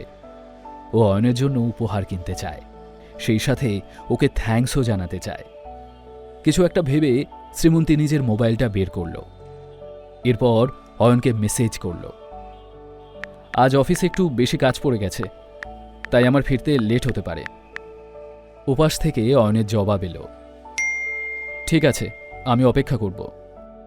মেসেজটা পাঠিয়ে দিয়ে অয়ন মুচকি হাসল। তারপর সে ব্যস্ত হাতে নিজের কাজ শেষ করতে লাগল। এরপর বেশ কিছু ঘন্টা অতিবাহিত হয়েছে, কিন্তু শ্রীমন্তী তখনও বাড়ি ফেরেনি। এদিকে রাত হয়ে যাওয়ায় অয়নও বেশ চিন্তায় পড়ে গেল। ও বারবার শ্রীমন্তীকে ফোনে ট্রাই করছিল, কিন্তু তাতে কোনো লাভ হলো না। শ্রীমন্তীর ফোন বারবারই নট রিচেবল বলছিল। ঠিক তখনই ডোরবেল বেজে উঠতেই অয়ন দ্রুত পায়ে দরজার দিকে এগোল। অয়ন ভেবেছিল আজকে যে ওদের বিয়ের তারিখ সেটা হয়তো শ্রীমন্তীর মনে থাকবে না, কারণ কোনোবারই সে ওদের ম্যারেজ অ্যানিভার্সারি সেলিব্রেট করেনি। কাজেই আজকের দিনটার কথা ওর ভুলে যাওয়াটাই স্বাভাবিক। দরজা খুলে শ্রীমন্তীকে দেখা মাত্রই অয়নের মুখে হাসি ঝিলিক দিয়ে উঠল। শ্রীমন্তীর হাতে থাকা ব্যাগগুলো নিজের হাতে নিতে নিতে অয়ন বলে উঠল, আমাকে দাও, আমি এগুলো সব রেখে দিচ্ছি। এরপর শ্রীমন্তী ভেতরে চলে গেলে অয়নও ভেতরে এসে সোফায় বসে বলল, তারপর আজকের দিনটা কেমন কাটল? জবাবে শ্রীমন্তী অয়নের সামনের ছোট সোফায় বসে বলল, বেশ ভালো। কথাটা বলতে বলতেই শ্রীমন্তী গভীরভাবে অয়নের মুখটা দেখতে লাগল। ও বোঝার চেষ্টা করছিল যে আদৌ অয়নের আজকের দিনটার কথা কি মনে আছে নাকি নেই। তারপর শ্রীমন্তী নিজে থেকেই বলল, আজকে বোধহয় কিছু একটা আছে। কথাটা বলতেই অয়ন জিজ্ঞাসু চোখে তাকালো শ্রীমন্তীর দিকে। ওকে এক নজর দেখে শ্রীমন্তী হাতে করে নিয়ে আসা ব্যাগের থেকে একটা গিফট বক্স বের করে অয়নের দিকে এগিয়ে দিয়ে বলে, আর সেই কারণেই আমি তোমার জন্য এই গিফটটা এনেছি। অয়ন প্রচণ্ড খুশি হয়ে শ্রীমন্তীর হাত থেকে গিফটটা নিয়ে বলে উঠল, ও, তার মানে তোমার মনে ছিল যে আজকে আমাদের ম্যারেজ অ্যানিভার্সারি। অয়ন হাসি মুখে দ্রুত হাতে গিফট বক্সটা খুলতে লাগল। ওটার মধ্যে একটা ঘড়ি ছিল। অয়ন ঘড়িটা নিজের হাতে নিতেই শ্রীমন্তী ওর কাছ থেকে ঘড়িটা নিয়ে অয়নের হাতে পরিয়ে দিতে দিতে বলল, এই ঘড়িটা সবসময় আমাদের এই মুহূর্তটাকে মনে করিয়ে দেবে। আমাদের একে অপরের প্রতি যে বিশ্বাস আর ভরসাটা আছে তাকে জীবন্ত রাখবে। শ্রীমন্তীর কথার জবাবে অয়ন বলল, কিন্তু তোমাকে দেওয়ার মতো আমার কাছে কোনো দামি গিফট নেই। তবে হ্যাঁ, আমাদের অ্যানিভার্সারি উপলক্ষে আজ আমি তোমার জন্য তোমার পছন্দের ডিনার রেডি করে রেখেছি। শ্রীমন্তী এক গাল হেসে বলল, এর চেয়ে বেশি কিছু আমি চাইও না। ঠিক সেই সময়ই বাইরে বৃষ্টির শব্দ শোনা গেল। অয়ন দ্রুত বলে উঠল, মনে হচ্ছে বৃষ্টি নেমেছে, তুমি তাড়াতাড়ি ফ্রেশ হয়ে নাও, আমি ডিনার সার্ভ করে দিচ্ছি, তারপর আমরা একসাথে ডিনার করে নেব। শ্রীমন্তী মাথা নেড়ে ওয়াশরুমে চলে গেলে অয়ন এক দৃষ্টে ওর গিফট করা ঘড়িটার দিকে চেয়ে থাকলো কয়েক মুহূর্ত। হঠাৎই ডোরবেল বেজে উঠলে অয়ন মুখ তুলে তাকালো। অয়ন গিয়ে দরজা খুলতেই দেখল খুবই হট আর সুন্দরী একটি মেয়ে দাঁড়িয়ে রয়েছে। মেয়েটার সব জামাকাপড় বৃষ্টিতে ভিজে গায়ের সঙ্গে লেপ্টে রয়েছে। ছোট পোশাক পরায় সে বারংবার তা ঠিক করতে ব্যস্ত ছিল। জামাকাপড় ভিজে যাওয়ায় ওর শরীরের প্রতিটা ভাঁজ দৃশ্যমান ছিল। বাড়ির সামনে একটা দামি গাড়িও পার্ক করা ছিল, যা দেখে বোঝা যাচ্ছিল যে এই মেয়েটা সম্ভবত বেশ বড়লোক পরিবারের। মেয়েটাকে দেখে অয়ন একটু অবাক হয়ে গেল। সেটা লক্ষ্য করে মেয়েটা প্রশ্ন করল, কি ব্যাপার, তুমি আমাকে এভাবে দেখছো কেন? জবাবে অয়ন বলল, ক্ষমা করবেন, আপনি কার সাথে দেখা করতে চান? অয়নের কথা শুনে মেয়েটি বলল, সে কি, তুমি আমাকে চিনতে পারছো না? অয়ন আশ্চর্য হয়ে বলল, না না তো, তবে মনে হচ্ছে আপনাকে কোথাও দেখেছি, কিন্তু কোথায় দেখেছি তা মনে করতে পারছি না। অয়নের কথায় মেয়েটা বলে, এসব কি বলছো তুমি অয়ন? তুমি আমাকে মনে করতে পারছো না? আরে আমি রিয়া, কতবার তো আমাদের দেখা হয়েছে। আচ্ছা, ভেতরে আসতে বলবে না আমাকে? অয়ন একটু ইতস্তত করে মেয়েটার সামনে থেকে সরে এসে বলল, কে রিয়া বলুন তো? ঠিক তখনই রিয়া এগিয়ে এসে অয়নকে জড়িয়ে ধরল।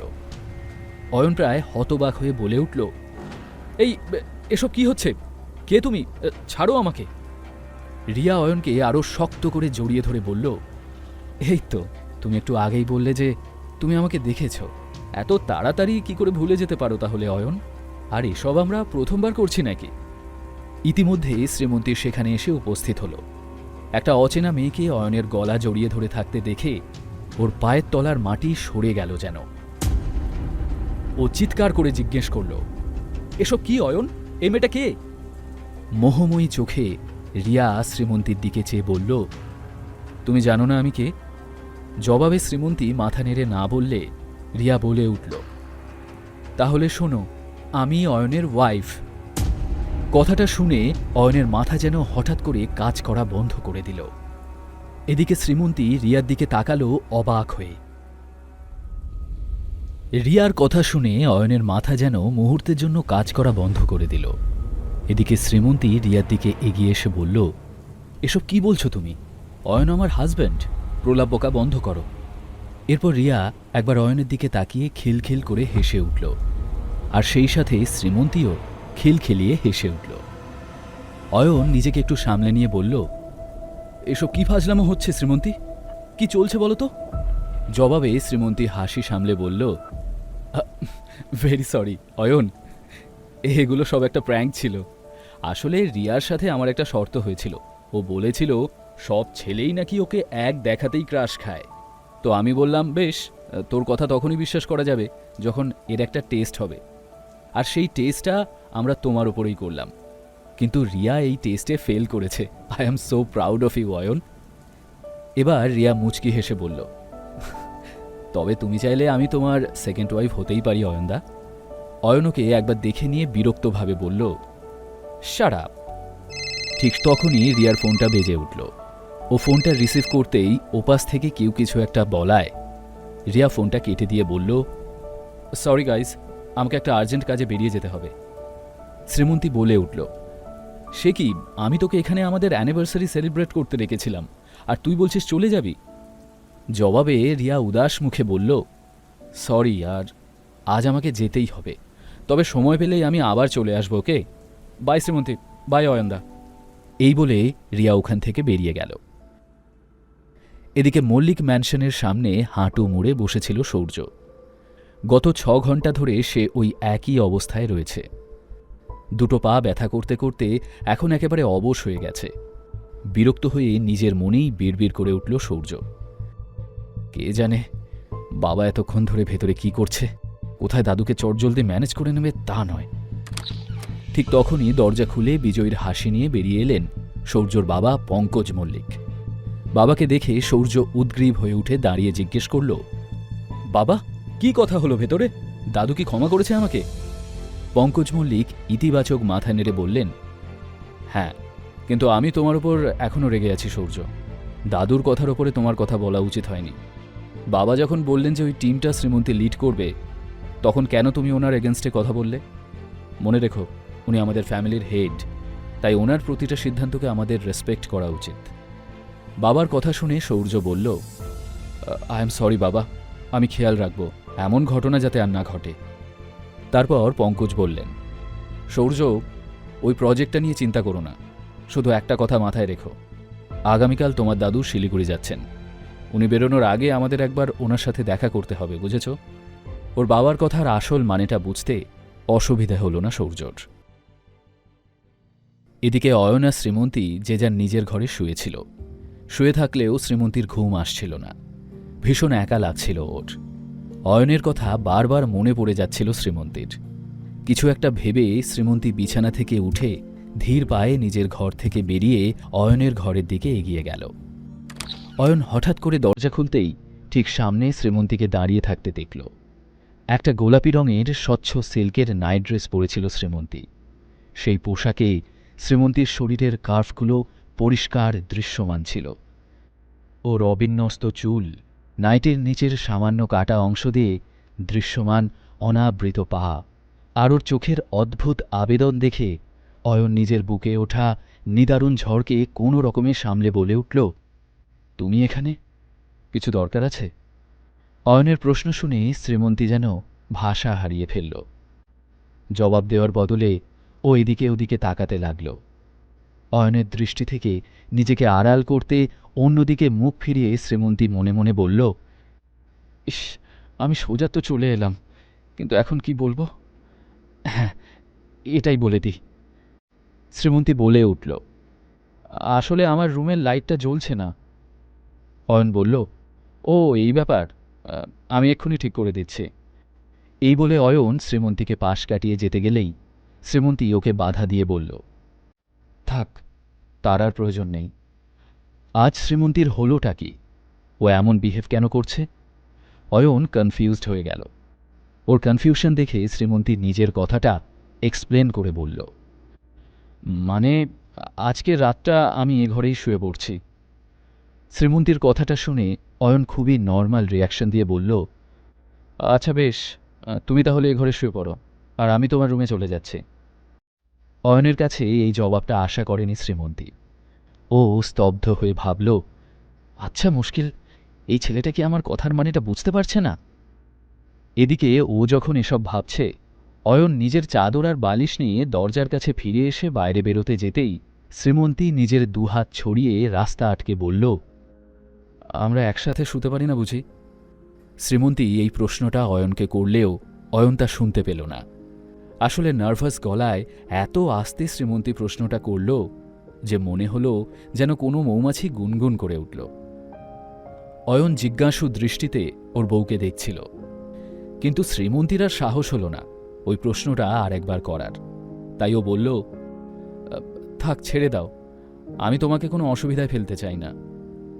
শ্রীমন্তীর কথায় অয়ন মৃদু হেসে বলে, তুমি শুধু শুধুই চিন্তা করছো শ্রীমন্তী, সামান্য একটা বাল্ব ঠিক করতে হবে তো, এ আর এমন কি অসুবিধা?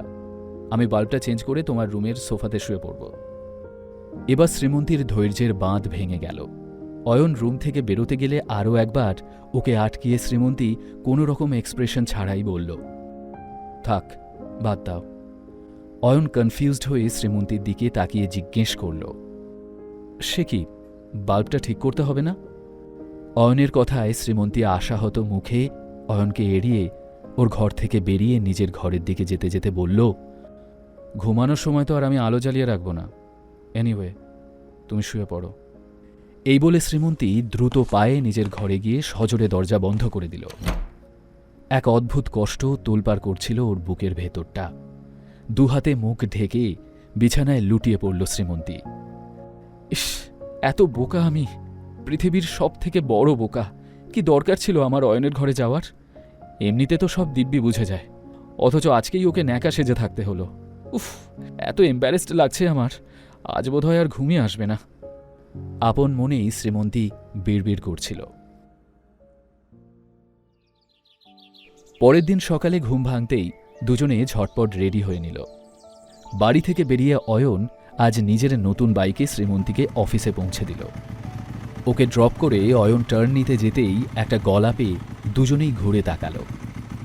আরে অয়নদা, বউকে বাইকে করে অফিসে ছাড়তে এলে যে? আমি তো ভাবলাম নতুন স্পোর্টস কারে বসিয়ে অফিসে আনবে। ইনফ্যাক্ট আমি তো ভেবেছিলাম এখন থেকে হয়তো নতুন গাড়িতে শ্রীমন্তী দিয়ে অফিসে যাওয়া আসা করবে। তীব্র ঘৃণা ভরা গলায় কথাগুলো বলতে বলতে ওদের দিকে এগিয়ে এলো দিশা মল্লিক। মনে হচ্ছিল দিশা ওদের দুজনকে মুখের ওপর অপমান করতে চায়। নিজের আগের কথার খেই ধরেই দিশা আবার বলল, 1 মিনিট, আই থিঙ্ক অত দামি গাড়ি রেন্টে নেওয়ার মতো টাকা ফুরিয়ে গেছে অয়নদার, রাইট? কথাটা বলে দিশা নিজেই জোরে হেসে উঠল। অয়ন বরাবরের মতোই দিশার কথাটা শুনেও না শোনার ভান করল। সানরাইজ টাওয়ারে ওর ফ্ল্যাটের পার্কিংয়ে ওই গাড়িটা এখনও রয়েছে, কিন্তু দিশাকে সে কৈফিয়ত দেওয়ার প্রয়োজন দেখল না। অয়ন চুপ করে থাকলেও শ্রীমন্তী কিন্তু দিশার টিপ্পনি শুনে নিজের দিন শুরু করতে একেবারেই রাজি ছিল না। দিশার কাছে সে নর্মাল গলায় শ্রীমন্তী বলল, আচ্ছা দিশা, তো লজ্জা নেই? তুই কি আবার ঘাড় ধাক্কা খেয়ে এখান থেকে বিদায় নিতে চাস, ঠিক যেভাবে সেদিন তোকে আর সৌর্যকে আমি আমার বাড়ি থেকে বের করে দিয়েছিলাম? শ্রীমন্তীর কথায় দিশার চওড়া হাসিটা হঠাৎ করেই যেন নিভে গেল। ওর মুখে নেমে এলো অপমানের কালো ছায়া। এই সুযোগে শ্রীমন্তী ওকে আরও 2-4 কথা এমনভাবে শোনালো যে দিশার চোখের সামনে নিজেদের বেইজ্জত হওয়ার দৃশ্যটা আবার ভেসে উঠল। শ্রীমন্তীর কথা চুপচাপ শুনতে শুনতেই হঠাৎ কিছু একটা মনে পড়ে যেতে দিশা মুখ তুলে বলল, সানরাইজ টাওয়ার থেকে ডিলটা তুই পেয়ে গেছিস বলে এত উঠছিস, তাই না? কিন্তু শ্রীমন্তী, তুই কি এটা জানিস যে দাদু তোকে এই প্রজেক্টটা থেকে বের করে দিয়েছেন? দিশার কথা শুনে শ্রীমন্তী স্তব্ধ হয়ে গেল। ও বুঝতে পারছিল না উঠছিল। শ্রীমন্তী এসব শুনে চুপ করে নিজের রাগটা শান্ত করার চেষ্টা করছিল, কারণ ওর এখন আর কিছু করার নেই। অয়ন যেহেতু মল্লিক পরিবারকে খুব ভালো করে চেনে, তাই ও জানে যে সৌর্যের মিষ্টি কথায় সুবীরবাবু সহজেই গলে গিয়ে নিজের যে কোনো সিদ্ধান্ত বদলে ফেলতে পারেন। তাই অয়ন খুব একটা আশ্চর্য হল না। শ্রীমন্তীকে আরও অসহায় করে দিতে দিশা এ সময় টিপ্পনি কেটে বলল, কিছু মানুষ খুব অহংকারী হয়, নিজের স্বার্থ ছাড়া তারা কিছু বোঝে না। তারা ভেবে নেয় যে আবির দেব বর্মনের মতো বিগ শটদের সাথে শুলেই তাদের সব প্রবলেম সলভ হয়ে যাবে। কিন্তু 5 স্টার হোটেলের বিছানার সঙ্গে বাস্তব জীবনের অনেক তফাৎ রয়েছে। কথাটা শুনে সৌর্যর মুখে একটা চওড়া হাসি খেলে গেল। নিজের কথা শেষ করতেই দিশা উপলব্ধি করল যে অয়নও ওখানেই দাঁড়িয়ে আছে। ওর মাথায় আবারও একটা শয়তানি বুদ্ধি খেলে গেল। ও ভাবল শ্রীমন্তীর অকর্মণ্য বরটাও যখন এখানে রয়েছে, তখন একেও এসবের মাঝে টেনে এনে একটু অপমান করা যাক। এই ভেবে দিশা অয়নের দিকে চেয়ে ওকে জিজ্ঞেস করল, অয়নদা, তোমার জানার দরকার নেই বুঝি যে ঠিক কিভাবে তোমার বউ সানরাইজ টাওয়ারের সাথে গতকাল ডিলটা ফাইনাল করে এলো? শ্রীমন্তী মনে মনে ভাবছিল, এই মেয়েটা নিজের মুখটা বন্ধ রাখতে জানেই না, যত সব আজে বাজে কথা এখানে বলতে শুরু করেছে। যদিও আমি নির্দোষ, কিন্তু তাও অয়ন যদি আমাকে ভুল বোঝে তাহলে কি হবে? এসব শয়তানি চালচালা কবে যে দিশা বন্ধ করবে কে জানে। ও গড, আবার না নতুন কোনো ঝামেলা শুরু হয়ে যায়। যতই সেই মুহূর্তে শ্রীমন্তী নিজেকে শান্ত রাখার চেষ্টা করুক, ওর চোখের অস্থির দৃষ্টি পরিষ্কার বুঝিয়ে দিচ্ছিল যে ওর মনের ভিতর ঝড় চলছে। এদিকে অয়নকে এই বিষয়টা নিয়ে বেশ ইন্টারেস্টেড দেখালো। ও বেশ কনফিউশন নিয়ে দিশাকে জিজ্ঞেস করল, কি বলতে চাইছো তুমি? একটু পরিষ্কার করে বলো তো। এইবার শ্রীমন্তী নার্ভাস হয়ে গেল। ওর চোখে ভয় স্পষ্ট হয়ে উঠল। অয়নের প্রশ্ন শুনে দিশা অবশ্য খুবই খুশি হল। ও আসলে এটার অপেক্ষাতেই ছিল। অয়নদা, তুমি যখন দিনরাত এক করে পরিশ্রম করছিলে শুধুমাত্র শ্রীমন্তীদিকে সুখী রাখার জন্য, তখন তোমার বউ 5 স্টার হোটেলে অন্য কারোর সাথে মস্তি করতে বিজি ছিল। আমি তো শুনলাম গতকাল বিজনেস মিটিংয়ের আগে শ্রীমন্তী আবির দেব বর্মনের সাথে প্রায় 2-3 ঘন্টা তার অফিসের পার্সোনাল কেবিনে ছিল। আশা করি তুমি বুঝতে পারছো যে ওই সময়টা তোমার বউ আবির রায়ের সাথে ঠিক কী করছিল। কথাগুলো দিশা এমনভাবে বলছিল যেন ও অয়নকে কনভিন্স করানোর চেষ্টায় ছিল যে শ্রীমন্তী আর আবির দেব বর্মনের মধ্যে কিছু একটা চলছে। আসলে দিশা অয়নের চোখে সন্দেহ দেখতে চাইছিল, কিন্তু এরপর অয়ন যেটা বলল সেটা শুনে ও নিজেও অবাক হয়ে গেল। সে দিশাকে প্রশ্ন করল, তো কি হয়েছে তাতে? দিশা কি অয়নকে বোকা পেয়েছে? শ্রীমন্তী আর আবির দেব বর্মনের মাঝে কি কথা হয়েছে সেটা অয়নের থেকে বেশি আর কেই বা জানে? প্রেস কনফারেন্সের আগে আবিরদের বর্মন আর শ্রীমন্তীর দেখাই হয়নি, তা অয়ন জানত। আর প্রেস কনফারেন্স যখন চলছিল তখন অয়ন নিজেই ব্লুটুথে কানেক্টেড ছিল। ওখানে বলা প্রতিটা কথা অয়ন পরিষ্কার শুনতে পাচ্ছিল। কিন্তু এ সম্পর্কে দিশা বা সূর্য তো দূরের কথা, শ্রীমন্তীও কিছু জানত না। তাই অয়নের জবাব শুনে দিশা বলে উঠল, অয়নদা, তোমার মাথা ঠিক আছে তো? আবির দেববর্মন কে, সে সম্পর্কে do you have any idea? সে বিরাট বড় বিজনেসম্যান, হ্যান্ডসাম, দারুণ বড় লোক। আর শ্রীমন্তীদিও তো কম সুন্দরী নয়। তা তোমার কি মনে হয় দুজনে একসাথে এক রুমে থেকে শুধু বসে বসে দুজনের মুখ দেখে গেছে, নাকি সিনেমা নিয়ে গল্পগাছা করেছে? এসব কথা শুনে অয়ন আর হাসি কন্ট্রোল করতে পারল না। আবির দেববর্মন হ্যান্ডসাম আর বড় লোক, যে ওর কাজটা এক বলাতেই করে দিল, তার নাম শুনিয়ে দিশা ওকে ভয়ে ইনসিকিওর ফিল করাতে চাইছে। অয়নেরও ইচ্ছা হলো দিশার সূর্যর সাথে একটু ফাজলামি করার। ও দিশার কথার জবাবে বলল, হ্যাঁ, শ্রীমন্তী আমাকে বলছিল যে ওরা দুজন কি একটা সিনেমা নিয়ে ডিসকাশন করছিল। অয়নের জবাব শুনে শ্রীমন্তীও খিলখিলিয়ে হেসে উঠল। ও বুঝে গেল যে এতক্ষণ ধরে অয়ন শুধুমাত্র নাটক করে যাচ্ছিল দিশাকে রাগানোর জন্য। প্রথম দিকে শ্রীমন্তী টেনশনে থাকলেও অয়নের নিজের বউয়ের ওপর পূর্ণ বিশ্বাস ছিল। এবার বিরক্ত হয়ে দিশা বলে উঠল, তোমার মাথায় কি ঢুকছে না যে শ্রীমন্তীদি তোমাকে ঠকিয়েছে, তোমার পেছনে অন্য ছেলের সাথে রিলেশন রাখছে? এ কথায় ভাবলে সিনভাবে অয়ন জবাব দিল, না তো, এসবে আমার কোনো প্রবলেম নেই। অয়নের কথা শুনে দিশা চুপ করে গেল। এতক্ষণ দিশা আর অয়নের কথাবার্তা মন দিয়ে শুনছিল সূর্য। এইবার ও বলে উঠল, তোমার প্রবলেম হলেও তুমি আর কী বা করতে পারবে? তুমি তো নিজেই একটা ইউজলেস বেকার ঘর জামাই। তুমি আসলে শ্রীমন্তীর হাজব্যান্ড কম, ওর পোশাক কুকুর বেশি।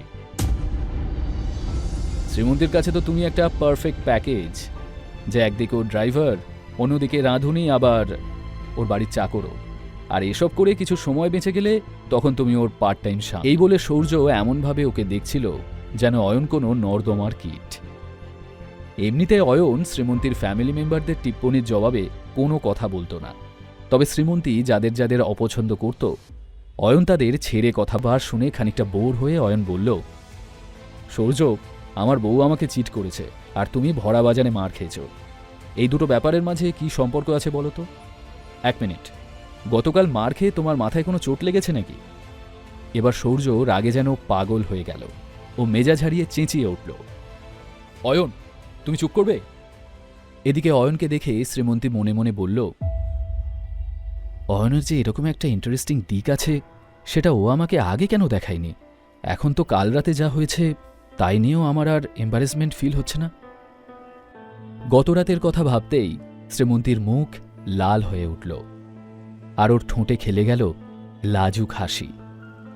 এবার যখন অয়নের সাথে কথায় পেরে উঠল না সূর্য, তখন ও শ্রীমন্তীকে টার্গেট করার প্ল্যান করল। ওর আরও রাগ হল। শ্রীমন্তীর ঠোঁটে হাসি দেখে সূর্য ঘৃণা ভরে বলল, তোরা তো হাসি কিসের? ক্যারেক্টারলেস হয়েও এই মেয়ের কথার হাবভাব দেখো। মল্লিক পরিবারের মুখে চুনকালি মাখিয়েছিস তুই শ্রীমন্তী। এইবার বিষয়টা অন্যদিকে এগোচ্ছিল। এতক্ষণ শ্রীমন্তী ওদের কথা হেসে উড়িয়ে দিলেও সূর্যর এই নোংরা ইঙ্গিতে ওর খুব রাগ হলো।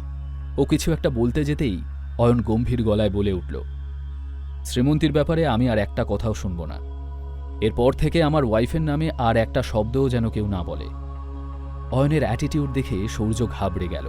আর তখনই ওর মনে পড়ল ওর বাবা বলতেন, ভয় পেলে কখনোই সেটা মুখে প্রকাশ করবে না। বাবার কথা থেকে ইন্সপায়ার্ড হয়ে সূর্য কড়া ভাষায় বলল, আমি ওর দাদা হই, ওকে শাসন করার পুরো রাইট আছে আমার। তুমি কে আমাদের মাঝে কথা বলার? মল্লিক পরিবারের কারোর ব্যাপারে ইন্টারফেয়ার করার যোগ্যতাই নেই তোমার। ঠিক সেই মুহূর্তেই অয়ন সূর্যর গালে সপাটে একটা চড় মেরে বলল, তুমি ঠিক বলেছ, আমার কোনো যোগ্যতাই নেই, বাট সরি, তোমাকে তোমার যোগ্যতাটা মনে করিয়ে দেওয়া অনেক বেশি জরুরি ছিল। এসব শুনে শ্রীমন্তীও অয়নকে কিছু বলল না, আর দিশাও পরিস্থিতি বুঝে চুপ করে গেল। ওরা তিনজনেই অয়নের এমন অ্যাটিটিউড প্রথমবার দেখছিল। অয়ন পরিষ্কার বুঝিয়ে দিয়েছিল, ওকে যে যা খুশি বলুক, কিন্তু ওর স্ত্রীর দিকে কেউ আঙুল তুললে তাকে ছেড়ে কথা বলবে না অয়ন। অয়নের থাপড় খেয়ে সূর্য খুব হিউমিলিয়েটেড ফিল করল। ভয় পেয়ে গেলেও বরাবরের মতোই তেজ দেখিয়ে ও বলল, তুমি বোধহয় ভুলে যাচ্ছ যে আমি কে। আমি মল্লিক পরিবারের একমাত্র উত্তরাধিকারী। দাদু যদি জানতে পারেন যে তুমি আমার সাথে এমন করেছো, তাহলে তিনি কখনোই তোমাকে ক্ষমা করবেন না। এই কথায় অয়ন সৌর্যর মুখের ওপর বলে উঠল, তুমি কি মনে করো? সুগমভাবে হেসে শান্ত গলায় বলল, চলো শ্রীমন্তী, আমরা বাড়ি চলে যাই। শ্রীমন্তীও চিন্তায় পড়ে গেল। ওর হাত থেকে যেহেতু প্রজেক্টটাও কেড়ে নেওয়া হয়েছে, তাই ওর অফিসে থাকার কোনো দরকার ছিল না। তাই নিজের মুড খারাপ না করে ও বাড়ি যাওয়ারই ডিসিশন নিল। অয়নের কথায় সম্মতি জানিয়ে শ্রীমন্তী অয়নের সঙ্গে ওখান থেকে বেরিয়ে গেল। ওরা চলে যেতে ওখানে উপস্থিত সকলেই যেন স্বস্তির নিঃশ্বাস ফেলল। তারপর কপালের ঘাম মুছে অয়না শ্রীমন্তীকে নিয়ে খানিক গসিপ করে যে যার কাজে ফিরে গেল সকলে। সবাই চলে গেলেও সৌর্য কিন্তু ওখানেই ঠায় দাঁড়িয়ে রইল। ও নিজের মনেই বলে, এই কটা দিন খুব ঝামেলা পোহাতে হয়েছে আমাকে, আর এসব কিছুর জন্য শ্রীমন্তী আর ওর ওই বেকার বরটাই দায়ী। অয়ন, তোকে আমি তোর আসল জায়গা দেখিয়েই ছাড়ব। এই থাপ্পড়ের বদলা আমি সুদে আসলে উসুল করব। এমন অবস্থা করব তোদের দুটোর যে মরার পরেও তোরা আমার নাম শুনে কাঁপতে থাকবি। কথাগুলো ভাবতে ভাবতে সৌর্যর চোখ দুটোয় যেন আগুন জ্বলে উঠল। তা ছিল প্রতিশোধের আগুন। কিছু একটা ভেবে সৌর্য খানিকটা ঝোঁকের বসে অফিসের ভেতরে ঢুকে গেল। এদিকে অয়ন যখন বাইক চালাচ্ছিল, ওর পেছনে বসে শ্রীমন্তী অনেকক্ষণ থেকেই অয়নকে কিছু একটা বলার চেষ্টা করছিল, কিন্তু কিছুতেই গুছিয়ে নিতে পারছিল না ওর কথাটা। খানিকক্ষণ এভাবে চলার পর অয়নের বাইকটা একটা সিগন্যালে এসে থামতেই শ্রীমন্তী সাহস করে বলল, অয়ন। ব্যাস, শুধু এটুকুই বলতে পারল শ্রীমন্তী। অয়ন বুঝতে পারল শ্রীমন্তী কি বলতে চাইছিল। ও নিজের বাইকের রিয়ার ভিউ মিররটা এমনভাবে অ্যাডজাস্ট করল যাতে শ্রীমন্তীকে ভালো করে দেখা যায়। অয়ন মিররের দিকে চেয়ে বলল, আমি জানি তুমি কি বলতে চাইছো শ্রীমন্তী। আচ্ছা, আমার উপর তোমার বিশ্বাস আছে তো? Do you trust me? কথাটা শুনে শ্রীমন্তীর মনে পড়ল, কিছুদিন আগে সানরাইজ টাওয়ারের ডিল সই করার সময়ও অয়ন একই প্রশ্ন করেছিল। তবে সেদিন অয়নের প্রশ্নের অর্থটা বুঝতে পারেনি শ্রীমন্তী। ও মিরর দিয়েই অয়নের দিকে তাকিয়ে বলল, ইয়েস, আই ট্রাস্ট ইউ। শুনেই অয়নের ঠোঁটে হাসি খেলে গেল, আর ওকে হাসতে দেখে শ্রীমন্তীও হেসে উঠল। অয়ন শ্রীমন্তীর চোখের দিকে চেয়ে বলল, আজ আমি তোমাকে প্রমিস করছি, সানরাইজ টাওয়ারের প্রজেক্টটা তোমার দাদু তোমার হাতেই তুলে দেবেন। আমি যেভাবে হোক ওই প্রজেক্টটা ফিরিয়ে এনে দেব তোমাকে। অয়নের কথা শুনে আশ্চর্য হয়ে ওর দিকে তাকালো শ্রীমন্তী। অয়ন কিভাবে নিজের প্রমিস রাখবে? অন্যদিকে সৌর্য কি কোনো শয়তানি ফন্দি আঁটছে অয়না শ্রীমন্তীর ওপর প্রতিশোধ নেওয়ার জন্য? জানতে হলে শুনতে থাকুন এই গল্পটি, শুধুমাত্র পকেট এফএমে। লিঙ্কটি রয়েছে ডেসক্রিপশনে।